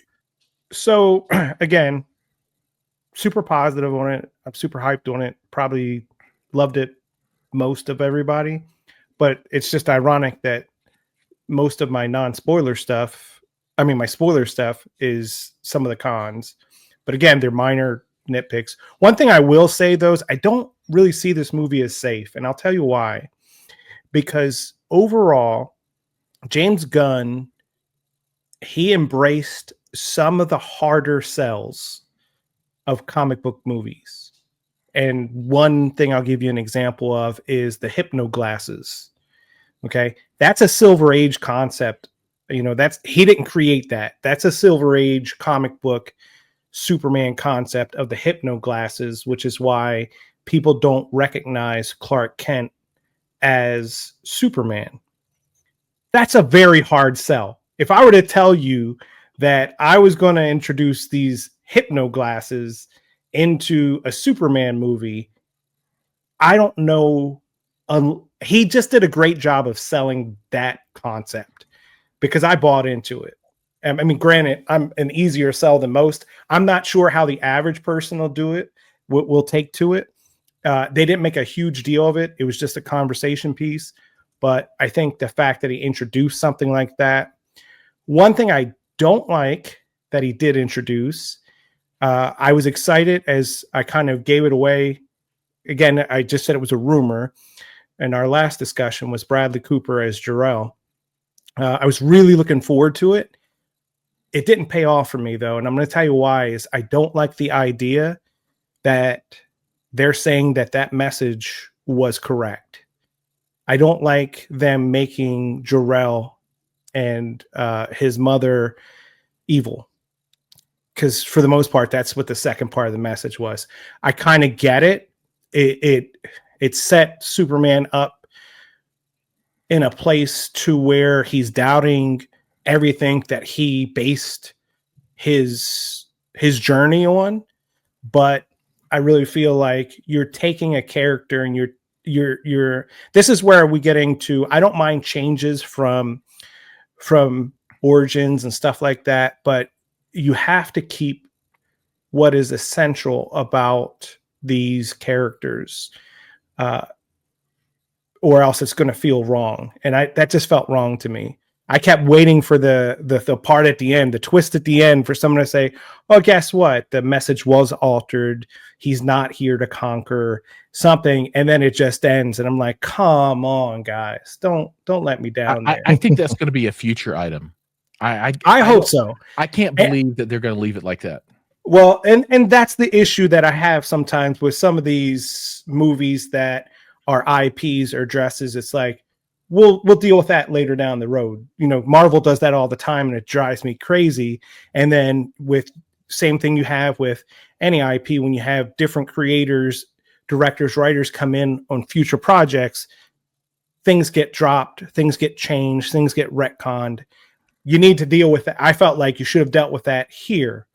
Now, it did set up that scene at the end where instead of showing the picture of, or the movie of Jor-El and his Kryptonian mother, you're seeing Martha and Jonathan in his Earth upbringing. And I will say, playing Iggy Pop in a Superman movie, I never thought that would happen. So I don't think that's safe, but it worked. And you know, I've always criticized some of his musical choice, but it worked. Superman, Clark Kent referring to himself as punk rock, absolutely loved it. I would, it's one of those things where I could not have planned it, but it just fit. It just made me laugh, but it fit. One of the things that early on I had a criticism of in the trailer was, I said I was uncomfortable with the scene of Lois and Clark arguing and Clark losing his temper. But as the movie went on and I saw how it fits into the greater narrative, it fits. I mean, I guess I had an unrealistic childhood thing from seeing Christopher Reeves, because very rarely did you ever see Christopher Reeve angry. I mean, there was a few times, but like even the first time when he busted into Lex's office when he's looking for crypto and he's angry and they're filming him, it fits the narrative. But I was kind of concerned with, hey, I don't know if I'm not used to seeing this. But as time went on, I actually saw it a second time today. It fits, you know, it makes sense. He's for the exact reason that he tells Lex at the end of the movie is he's human. So we've got to stop looking at him like he's above us. You know, we don't want him to be dark and brooding all the time and angry, but he's going to have the full spectrum of emotions. So I did embrace it after a while. At first, it took me a minute, but I kind of liked it. I still, like I said, didn't like that message with it. And Giles, I think you hit on something with the strength thing. They've been talking about that for a long time, of how hard it is to write sometimes a Superman story because he is so powerful. So I kind of looked at it as yeah, they're probably trying to bring him down a little bit, because how else can you justify the presence of the Justice Gang, which I can't stop looking at that symbol on their chest and thinking it says James Gunn to me. The JG on there. I didn't think of Justice Gang. There. Yeah. I just kept thinking James Gunn. I was like, come on, dude, you're putting your initials on people's costumes. It might be an Easter egg. Yeah. The other thing I didn't like was when Lois goes to recruit the Justice Gang. I'll keep calling them that for now. I didn't like the fact that Guy and Kendra weren't up for going in and rescuing him. Guy is a jerk at times in the comic books, but Guy never shies away from conflict. He's just not the one. That's how he's written. And that's why he eventually, if anybody has emotion, like he'll get in Superman's face, just like he did when he thought, hey, you here to invade us, in that scene there. That was classic Guy Gardner. What's not classic Guy Gardner is, hey, this guy is in trouble. It might be political, and I'm not going to go do it. That doesn't fit the character. But it did set up a funny part where they mentioned his vowels and how he uses his vowels anytime he doesn't want to do anything. Mm-hmm. So I thought that was a good explanation there. Again, not a lot to not like in this for me. I'm just telling you, it was great. The thing that I thought was kind of weird was when you talk about the Battle of Baravia and you don't show it, and you start the movie where he's beaten down and he has to be repaired. Back to James's point of you've never seen him like that. I think the problem is you're trying to build a twist into the movie that I think we already knew was there. And that was Ultraman being the hammer, right? Because otherwise you're like, okay, so Superman's already damaged. He's already beat up. He goes back and he gets beat up again.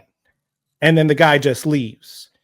So I think it's kind of a weird setup. I think, to not show the battle, to not show how he got hurt, and then show that he goes down. You're like, well, who is this character and why he did it? And again, the big reveal is obviously it's Ultraman a couple minutes later, but I just didn't, it was just weird to me the way they set it up. And even Ultraman, the setup of Ultraman was weird to me, because anybody who is familiar with comic books knows who Ultraman is. Now, granted, they kind of meshed Ultraman and Bizarro together, because that's not Ultraman's origin. That's not Ultraman, first of all, from the comics. That he's a totally different character. Nothing about this character in this movie is Ultraman. It's Bizarro. But I don't know why they decided to use that. They did. But if you're going to call the person Ultraman, it's not really a huge reveal in the subway station or wherever they're at when his mask comes off. We all know who Ultraman is. So I thought that was kind of a weird plot device. I thought it was weird when Superman just let him die. Oh, yeah. Well, again, I looked at it as, well, what's he going to do? Unless he put him in a phantom zone and all that sort of thing. And for timing, I kind of knew when they introduced the plot device of the black hole, something told me someone was getting flushed. Ultraman's going down that. He's going down that black hole, because they're really making a point to show me this black hole in that first scene when they're in the pocket universe. So I was pretty sure. Now he could pop back up again. He could get out of the black hole somehow. But were you okay with I thought it was very James Gunn-esque to use the middle fingers to flip over the tanks. And it was hilarious. It was, but like what I thought of, if there was anything that would irk Anthony, that would probably have been like, that's a James Gunn thing.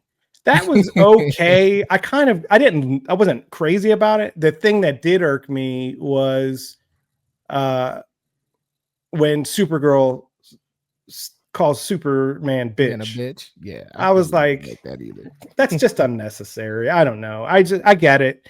We're doing this for laughs, but again, it's He just was a not little necessary. bitchy. Though. He was a little bitchy. I like man it when was. Guy Gardner drops his body count. Oh yeah.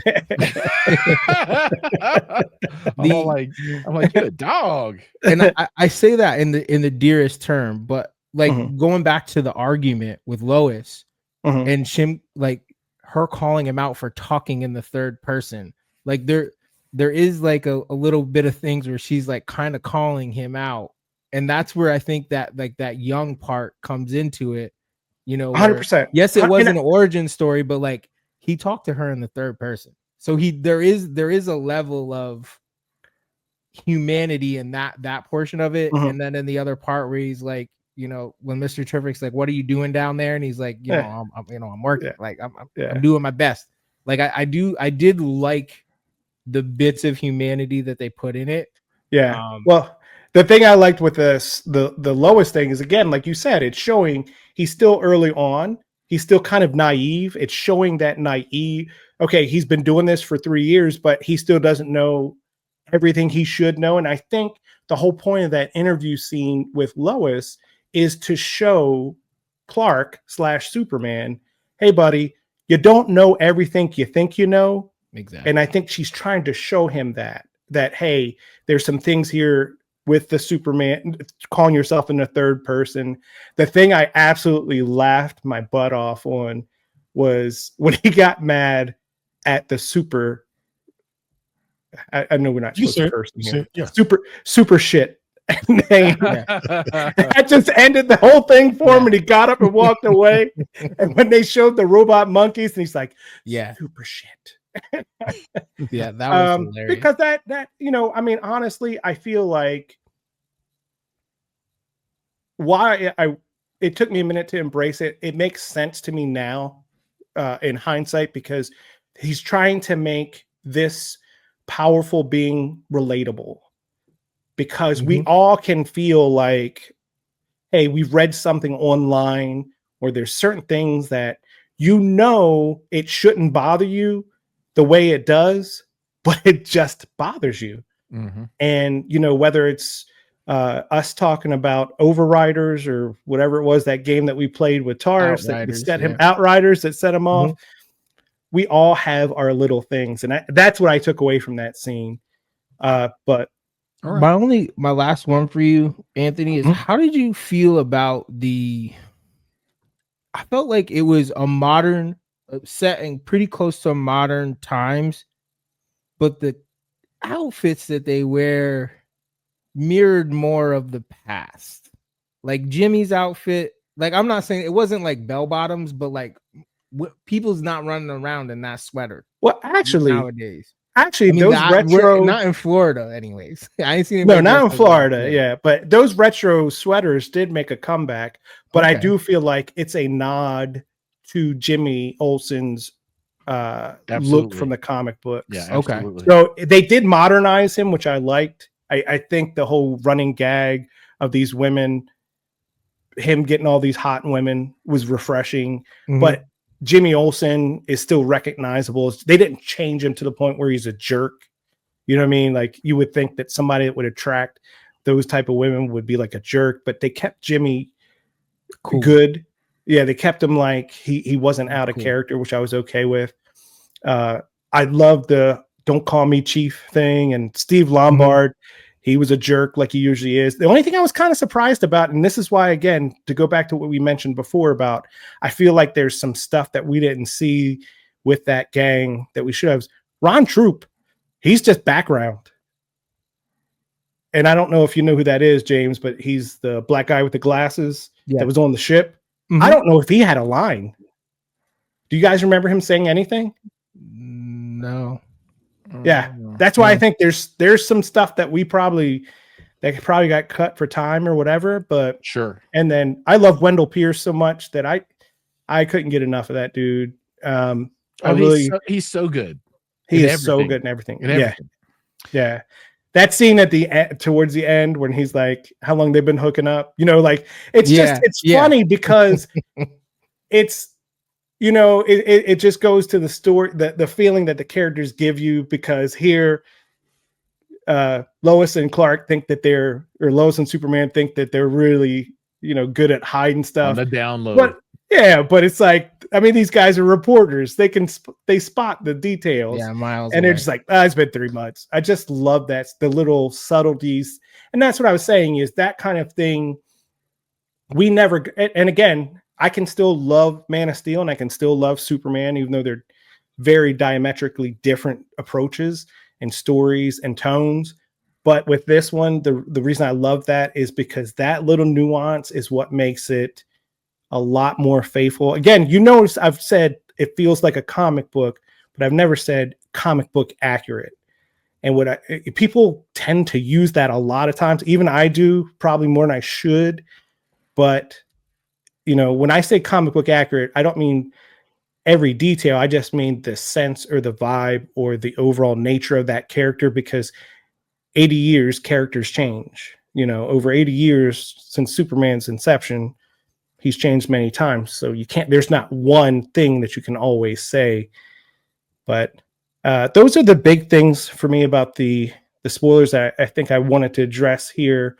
And I don't want to make it seem like I'm kind of crapping on it a little bit, but it was just, I couldn't express that in the other portions. I don't like the fact that Krypto is Supergirl's dog either, but that's not a big deal. Right. I think they might have did that just so he makes an appearance in her movie or something later on. So, Tars, what about you? They're gonna have a running thread, I think, with Krypto. Yeah, they did a good job, because here's the thing: if you would have told me Krypto would have been in a movie, I'd have been okay. But what I like that they built into Krypto was a personality. Yeah, because you tend to think of Krypto as like this perfect dog. He does everything right, and but, you know, obviously he's like any young dog, any of us that have had dogs, you love them to death, but they don't always do what you want them to do, what they should do. Oh, one last thing I want to touch on is the engineer. I didn't care for the character. I thought she had some good abilities, but there was story lacking there. They just kind of gave you the Cliff Notes version of, hey, I gave it to her. I don't know what her motivation was.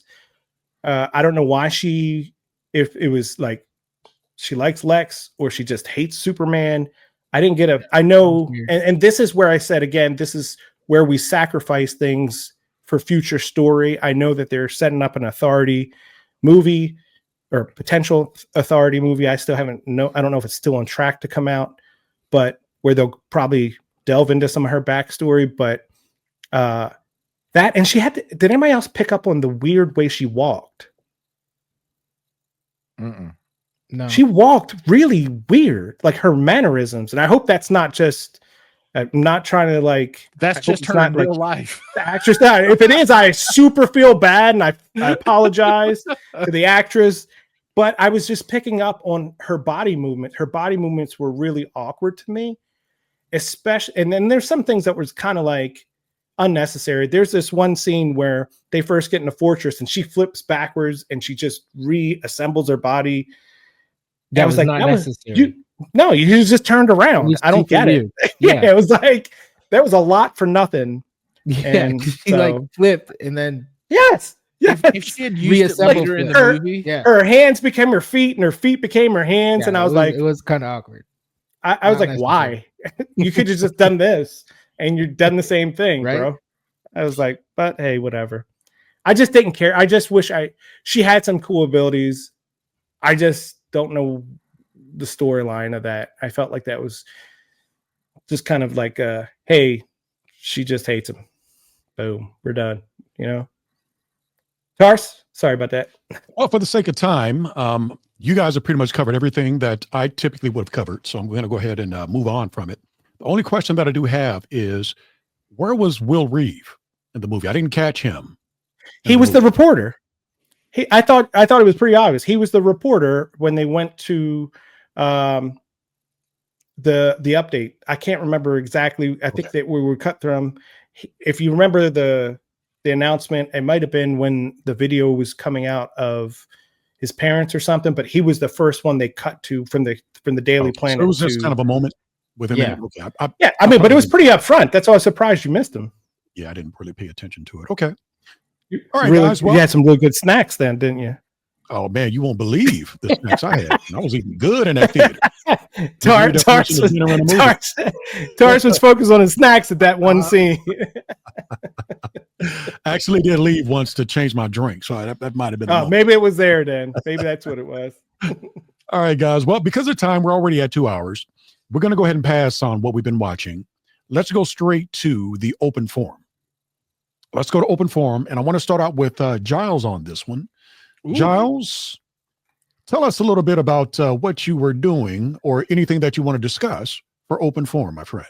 All right, so we're gonna focus on comic books here, right? So, and then my trip to Thailand, right? So, and Fan Expo Denver, and I'm gonna try and go fast. There's a lot for me to cover here. So, I was in Thailand for almost a month with the family, visiting the in-laws, and it was a fun vacation. But how it's relevant here is, as I am insane and crazy, I'm there and I hop on Facebook and I'm all like, I wonder what's on Facebook Marketplace in Thailand.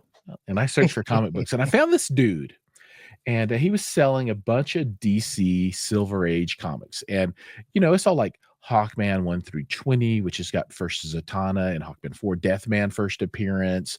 The slap Batman slapping Robin, which is world's finest, whatever. Metamorpho 1 through 20, Metal Men 1 through 1 billion. Justice League America 2 through 100. So it was a pretty extensive set of DC Silver Age. So I purchased those comics and I hauled them all the way back to the United States and checked luggage and carry-on luggage, which was a big thing. He was an older gentleman, 70. He's like, I'm not going to collect anymore. I'm getting out and I'm going to spend this money while I can, right? And I'm like, okay, let's do this. So anyway, I brought those back and I flipped off most of the DC stuff because I'm not a DC collector, but I did save some awesome Marvel stuff. So I'm going to go through this. So we'll see. So all right, here we go. All right, so this is some Captain Americas I got, right? So Tales of Suspense, I think it was, turned to Captain America in issue 100, which is this guy, right?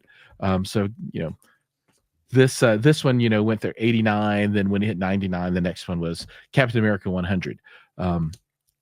So I'll go through these pretty quickly, but I love this stuff. And you can see this Tales of Suspense. It cost 10 Ds.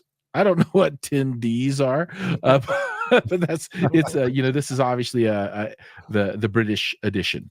I love this cover. This is super classic stuff right here.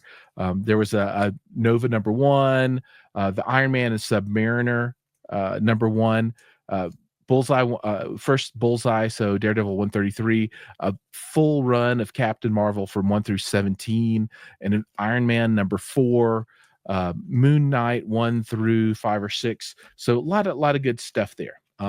Now, picked up a lot of other comics other than that. So I did go to Denver Fan Expo, or Fan Expo Denver, however you want to say it, and got a bunch of signatures and picked up some books there.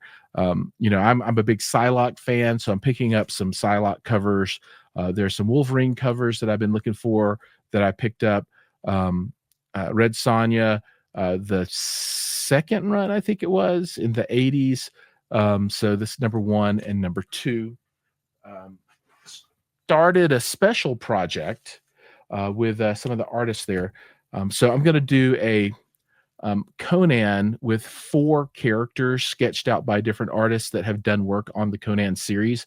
And so obviously this is Conan, and I'll have male, female hero, male, female villain. So I'll probably have Belit or Belit, however you say her name, here, then Thulsa Doom down here, and then maybe the Frost Giant's daughter, whatever her name is, down there. So over time, I'll finish that up. Picked up my Wolverine limited series run finally. So I've never had these before. Man, and this guy's super thrashed out. Check out this one. he ripped it off with his claws. But I've got the 4 in the direct, and I've got the first newsstand in number 2. So got those guys. What else do I have here? Okay, this is another big story. So I collected comics when I was a kid, right? And I left them at home for a very long time in a barn out back, and I just pulled those out, brought them back here, and cleaned them up, and I sent some off to CGC, right? So for those that don't know what CGC is, why don't you tell them, Charles? So CGC is a grading company. So here's an example. So this is not one of them, but this is a Nyx Turkish edition number 3. This is the first X23. This one's signed. It's got a bump here on the corner, which brought it down to a 9.0. But what they do is they will take your comic book, they'll grade it from 1 to 10. I think it starts at 0.5, can go to 10. 9.8 is typically the highest that you get. Sometimes you'll get a 9.9 or 10, super duper duper rare. And then they put it in this big plastic case, which protects it. And then, it's just graded, and you can kind of show it off, and it's kind of easy to sell and that kind of thing if you wanted to, or, it's kind of like a way to invest in comics. Well, I was a big comic purchaser when I was a kid. And I sent some out. Now, this first one was not one of my childhood comics, but in my first set of 3 ever at CGC, this is Amazing Spider-Man 300, 25th anniversary. So I got this guy back, and I bought this actually for like $2 accidentally in a collection that I picked up. So that's a good story in and of itself. But this was actually one of my childhood books that I bought off the stand myself, right? So came back 9.8 New Mutants. Wow. It did get off white to white pages, so that's the only ding on it. But this was absolutely, I mean, this is my childhood, right? And it's amazing that it sat out in the weather and the hot and the cold with the rats and bugs and everything else, and I was able to kind of resuscitate it to this point. And then the big one is the same thing here with this Amazing Spider-Man 300, which came back 9.8. And this is kind of my grail book. This is one of my favorite comic books ever. And of course, this is the first Venom, right, accepted as one of a set of 4 first Venoms out there. And I love this thing. So super duper happy to have those back. And then finally, I don't really have it handy. Maybe okay, I got a few. No, I got a bunch of that's all for the comics I'm going to show off.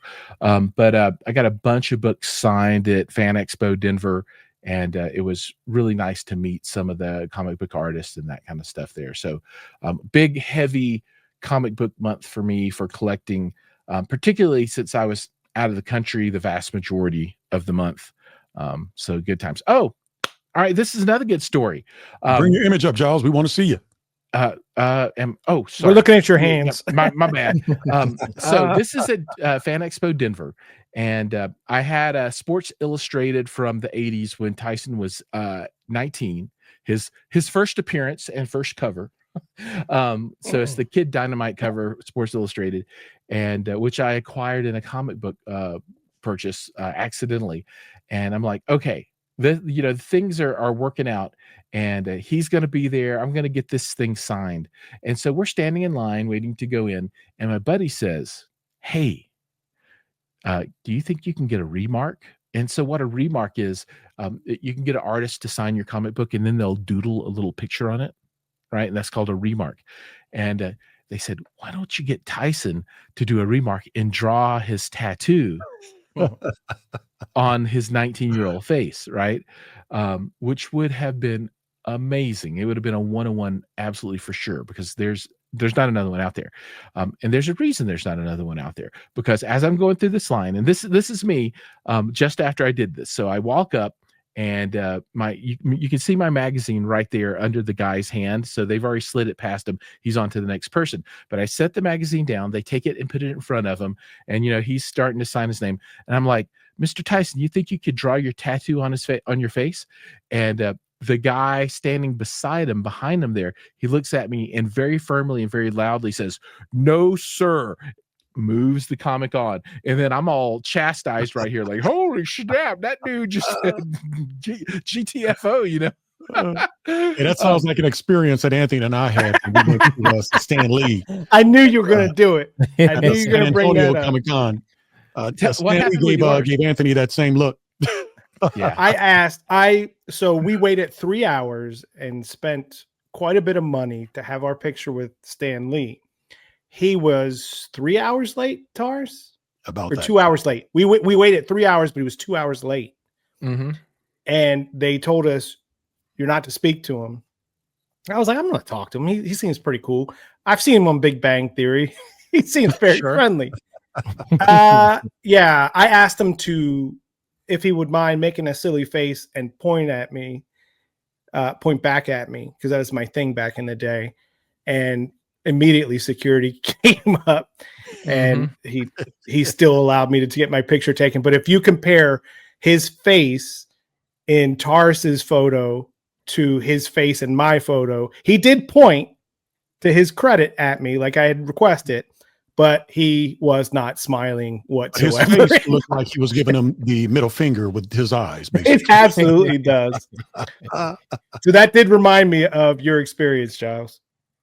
Right on. And so this is that project book that I'm working on. I'm going to have 4 artists, and that's this guy's last name, I think he's Enot or something like that, and just amazing. He whipped that up super fast, and I paid him for it, right? So that, these guys make tons of money.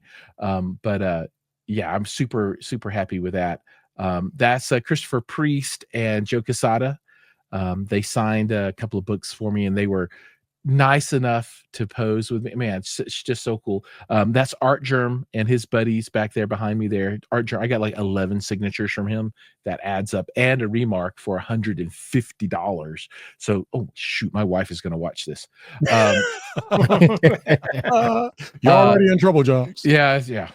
That's Jay Lee, and he's going to be at the Colorado Comic-Con down in the Springs. I am going to get him. He's actually done covers for Conan the Barbarian, which I have in my hand right there. I'm going to get him to do the Frost Giant's daughter, I think, because he drew her on a cover and I like it. So I'm going to get him to do it. And then those are the 3 books that I showed you. I have 7 more coming back on Sunday of childhood books and stuff, and we'll see how those go. But awesome. Yeah, lots of good comic book stuff. Sorry to go so long, but it was a really good month for me. No worries at all. Well, let's go ahead and move it on to Anthony. Anthony, what is your open forum for this episode, bud? So I got a bunch of comic books. Great. No, I'm just kidding, Giles. I was stepping on you. No, dude, I was about to be happy. I'm like, yeah, let's hear about it. No, I wish. My collection is not nearly as valuable as yours. But I did want to point out there is a Tars, if you can bring up the image for me for the comic book at the Comics Plus. So I really try to, when I find out about different things of ways that people can read for free, and because there's so much out there, and I understand with the current economic thing going on, I just want people to be able to get into materials and read, because I think as a kid, that's one thing that was kind of worked against me, and why took me a lot longer to get into as many different varieties of comics as I did eventually, was just the cost and where I was located. We didn't have a lot of offerings.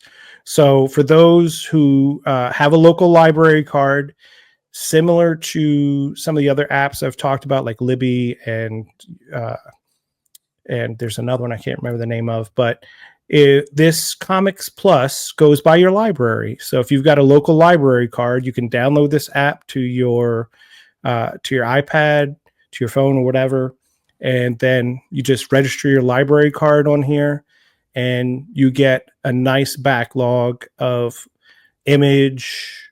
I think they might have some Dark Horse and Boom. DC, obviously, Marvel, and they also have some manga for those who are interested in manga, and they have some younger titles for kids, because I think it's hard to get kids into comic books sometimes early on because there's just not enough titles that are directed for them, but there's just a nice collection of different things. So I just wanted to bring that up. So anybody out there that is interested in comic books, but maybe doesn't have the money to collect or to have access to it, if you got a local library card, you can register it in here and you can get access to thousands of comics. And then just really quick, I wanted to bring up, there's a comic book that I just finished volume 1 and 2 of called World Tree. And it's how do you like that? I haven't read it. I love it. Taurus, I think I sent you a link for that one too. I just want you to see some of the images that were on with this one. This is a book by James Tynion, and it's through Image Comics. It is a little adult, from the adult perspective, obviously not for kids, but it's about the undernet. It's this dangerous version, dark world that tries to get access to to our universe. And I didn't actually fully look at this. It was on YouTube, so I figured it was okay, Taurus. I see you sweating there a little bit as you look at some of the images. I apologize. They haven't shown anything explicit yet, so I think we're good. No, I don't think it should, because this is from YouTube. But so that's Fear right there, and it's spelled really weird. But it's just really a good story about this undernet and how these kids, these young teenagers, discover its existence and find a way to keep it at bay. Well, like 20 years later, it comes back and starts attacking. And the thing is, it shows you these images and then it takes over your mind and controls you and all sorts of things. It's a horror, obviously it's a horror book, but again, James Tynion, this is another one of his original stories. He's the same one that wrote, I think, the Nice House on the Lake and some of the other books that I've talked about recently. And his horror stuff, I think, was the one I told you about, Charles, that I had you and Jason reading. Yeah. Something's killing the kids. Something's killing the children. Yeah. Something's killing the children. Yeah. And I want to say about that, Anthony, I never want to hear you complain about something being horror or something being explicit. I did warn you. Let me tell you, fellas, that was the most horrific thing I've ever seen. Now, the story was actually really good. Don't get me wrong. I really enjoyed the story. But man, they were chopping up kids. And I was like, Anthony, what? I warned you, good buddy. the good thing, though, is just like with this comic book, the action in volume 1 is meant to set up the seriousness or the stakes of what's happening, and then they kind of back off some of that. So if you can get through the first few issues of the first volume, I read the first volume. The first volume is done. I think Jason actually finished the first volume as well. But I really did enjoy the story, man. Fantastic story. The art in it was really good. Like I said, it was extremely explicit when it comes to the violence and the graphicness that's in it, which is what surprised me based on what you typically like to read.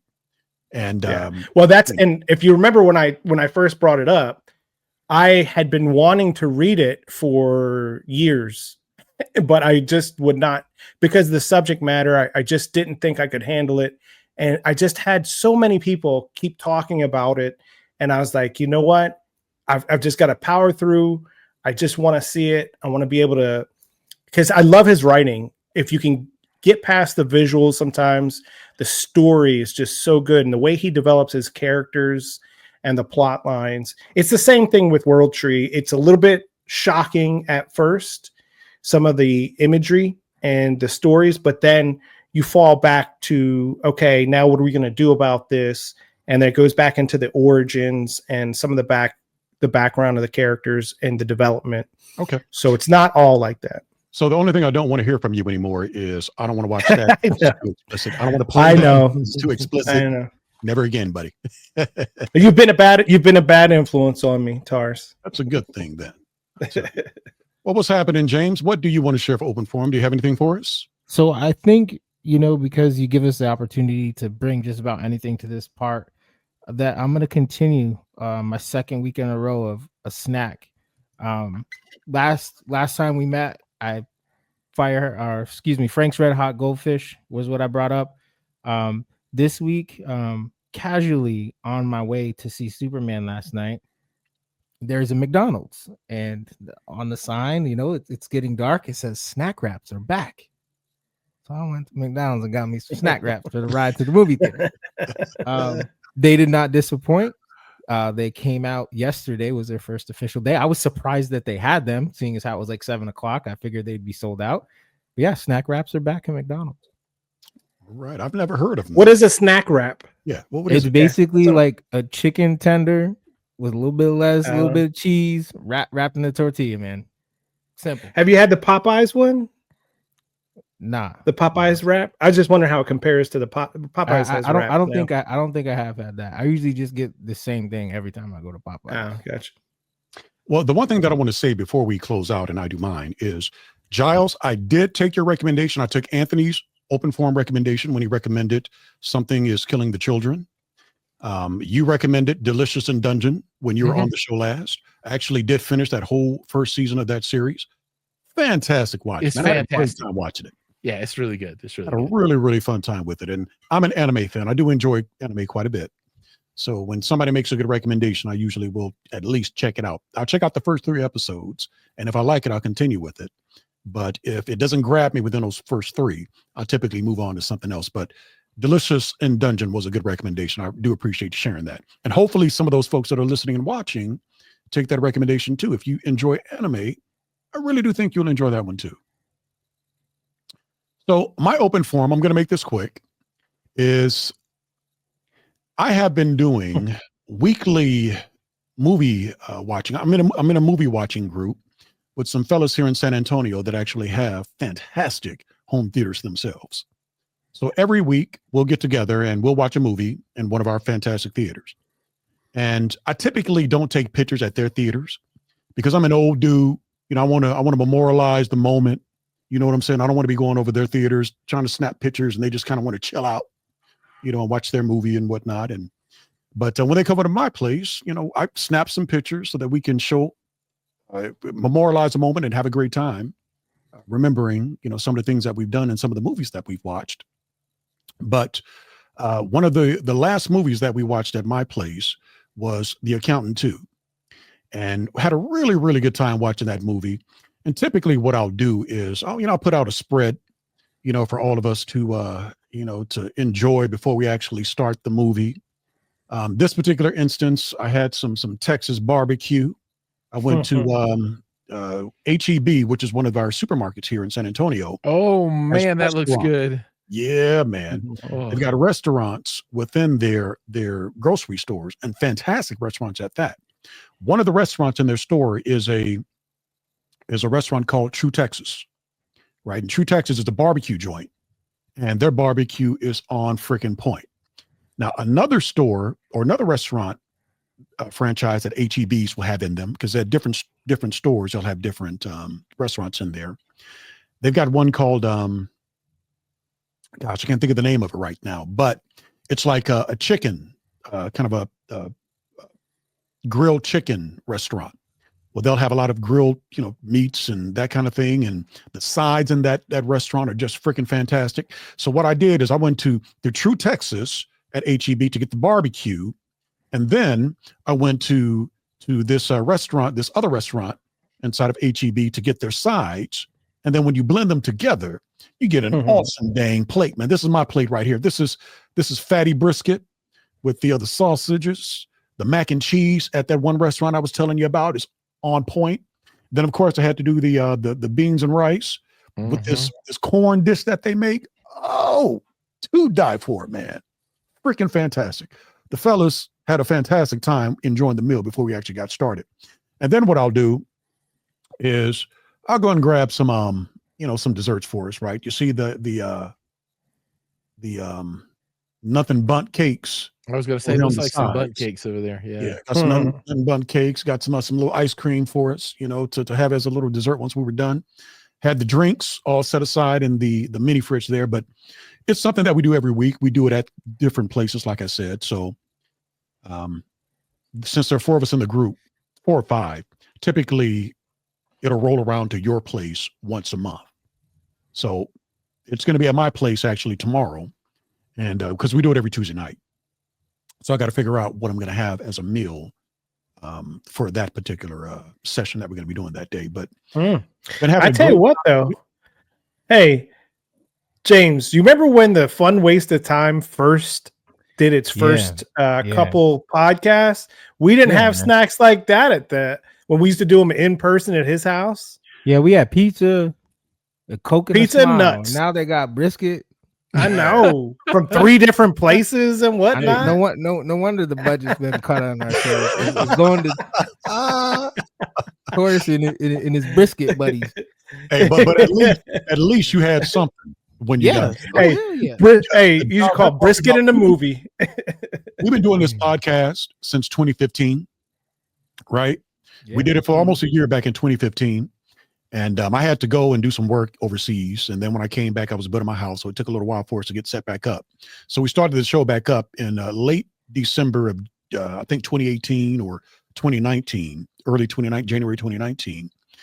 But back in the day when we used to do the show in person, I used to do this same kind of thing for the fellas. Actually set up my game room upstairs in the upstairs next to the theater, because I thought me and these fellas we're going to be doing a lot of gaming every week, or, at least every month. But James left and moved to Florida. Anthony's all over the place now. Jason's out in Utah. We haven't had him visit just yet. So I really haven't had the opportunity to use my game room the way that I really wanted to. And originally it was done for the Fun Waste of Time fellas. I'll say this. I'll be back. I most likely will be back next year for Jayla's birthday, because we want to take her to San Antonio for her, 10th birthday, because that's when she was born. She's never been back. So maybe we'll make it like 2 weeks, and I'll just come stay at your house for a week and leave them at the hotel, and we can play video games all week. Let's do it, man. Let's do it. Just make sure you keep this episode in mind, so you can make sure the layout. I already and the took spread the screenshot. Just like make sure I get some brisket. I already took the screenshot. I didn't hear what you said, Anthony. Say it again. I told him. I said, I told him make sure before he comes over that he refers back to this episode and all the spread that you had set up for these guys, and make sure he gets an equivalent. Hey, but I do this whenever I have any kind of events at my house. I remember a while ago, Anthony and his buddy were doing board game nights. And we typically would do it over Anthony's house because, they pretty much had everything worked out over there. But the one time that we did it at my place, I had a nice spread for you guys there too. Didn't I? I think I did. It wasn't no brisket. It wasn't no brisket and bunk cakes. Something similar to it, man. I think I had. It was pizza, man. I think I had, some fantastic pizza up there, and I brought down my popcorn machine. I made you some of my fantastic popcorn recipe. Pizza and popcorn. We didn't have brisket and bunk cakes, man. Drinks. I think I had some ice cream there for you, man. I hooked you guys up, man. What are you talking about? We'll have to my vacation there. We'll have to coincide it. Hopefully, we hit Taurus's his movie week, and we'll have to get a hold of. His wife. You and I have. We don't have to coincide with them. We can have our own movie thing going on. No, I want to crash yours with your other buddies to get the. We won't even ask him. We'll just show up. Nah, that's what I'm saying. We got to talk to his wife, and we just show up. Well, we got to have Jason down too. Jason has to be here too. You know what I mean? And then we'll break in like. Charles, you're welcome too. Come on down, buddy. If you're ever in the San Antonio area, come on down. I got space for you too, good bud. But all right, guys, I think we've come to the conclusion of the episode. I want to thank everybody that's actually listened in. It's been a fun episode, man. I absolutely love hanging out with these guys, and I can't wait for the next time that we get together. For those that don't know, we typically only do the show once a month, and a lot of that has to do with the fact that we all have families, we're working professionals, and this was the most that we could do when it came to getting together and hanging out on a consistent basis. Everybody was free at least once a month. So that's how we try to do the show. So we wish we could give you more, but we do hope that you enjoy what we are able to do and give you. But I always have a fantastic time hanging out with these guys. Now, they were telling me, unfortunately, that they couldn't hear any of the sounds from some of the bumpers and some of the other things that I typically do in the episode. So for that reason, I'm not going to do my normal closing because I'm not even sure if it's going to come through on video. I'll have to go back and check to see what we're actually able to hear once the episode is done. But hit the subscribe button. If you're listening to us, hit the follow button. We want you to continue to join in with us, and we can't wait to get with you the next time. You all have a fantastic day. All right. Bye-bye now.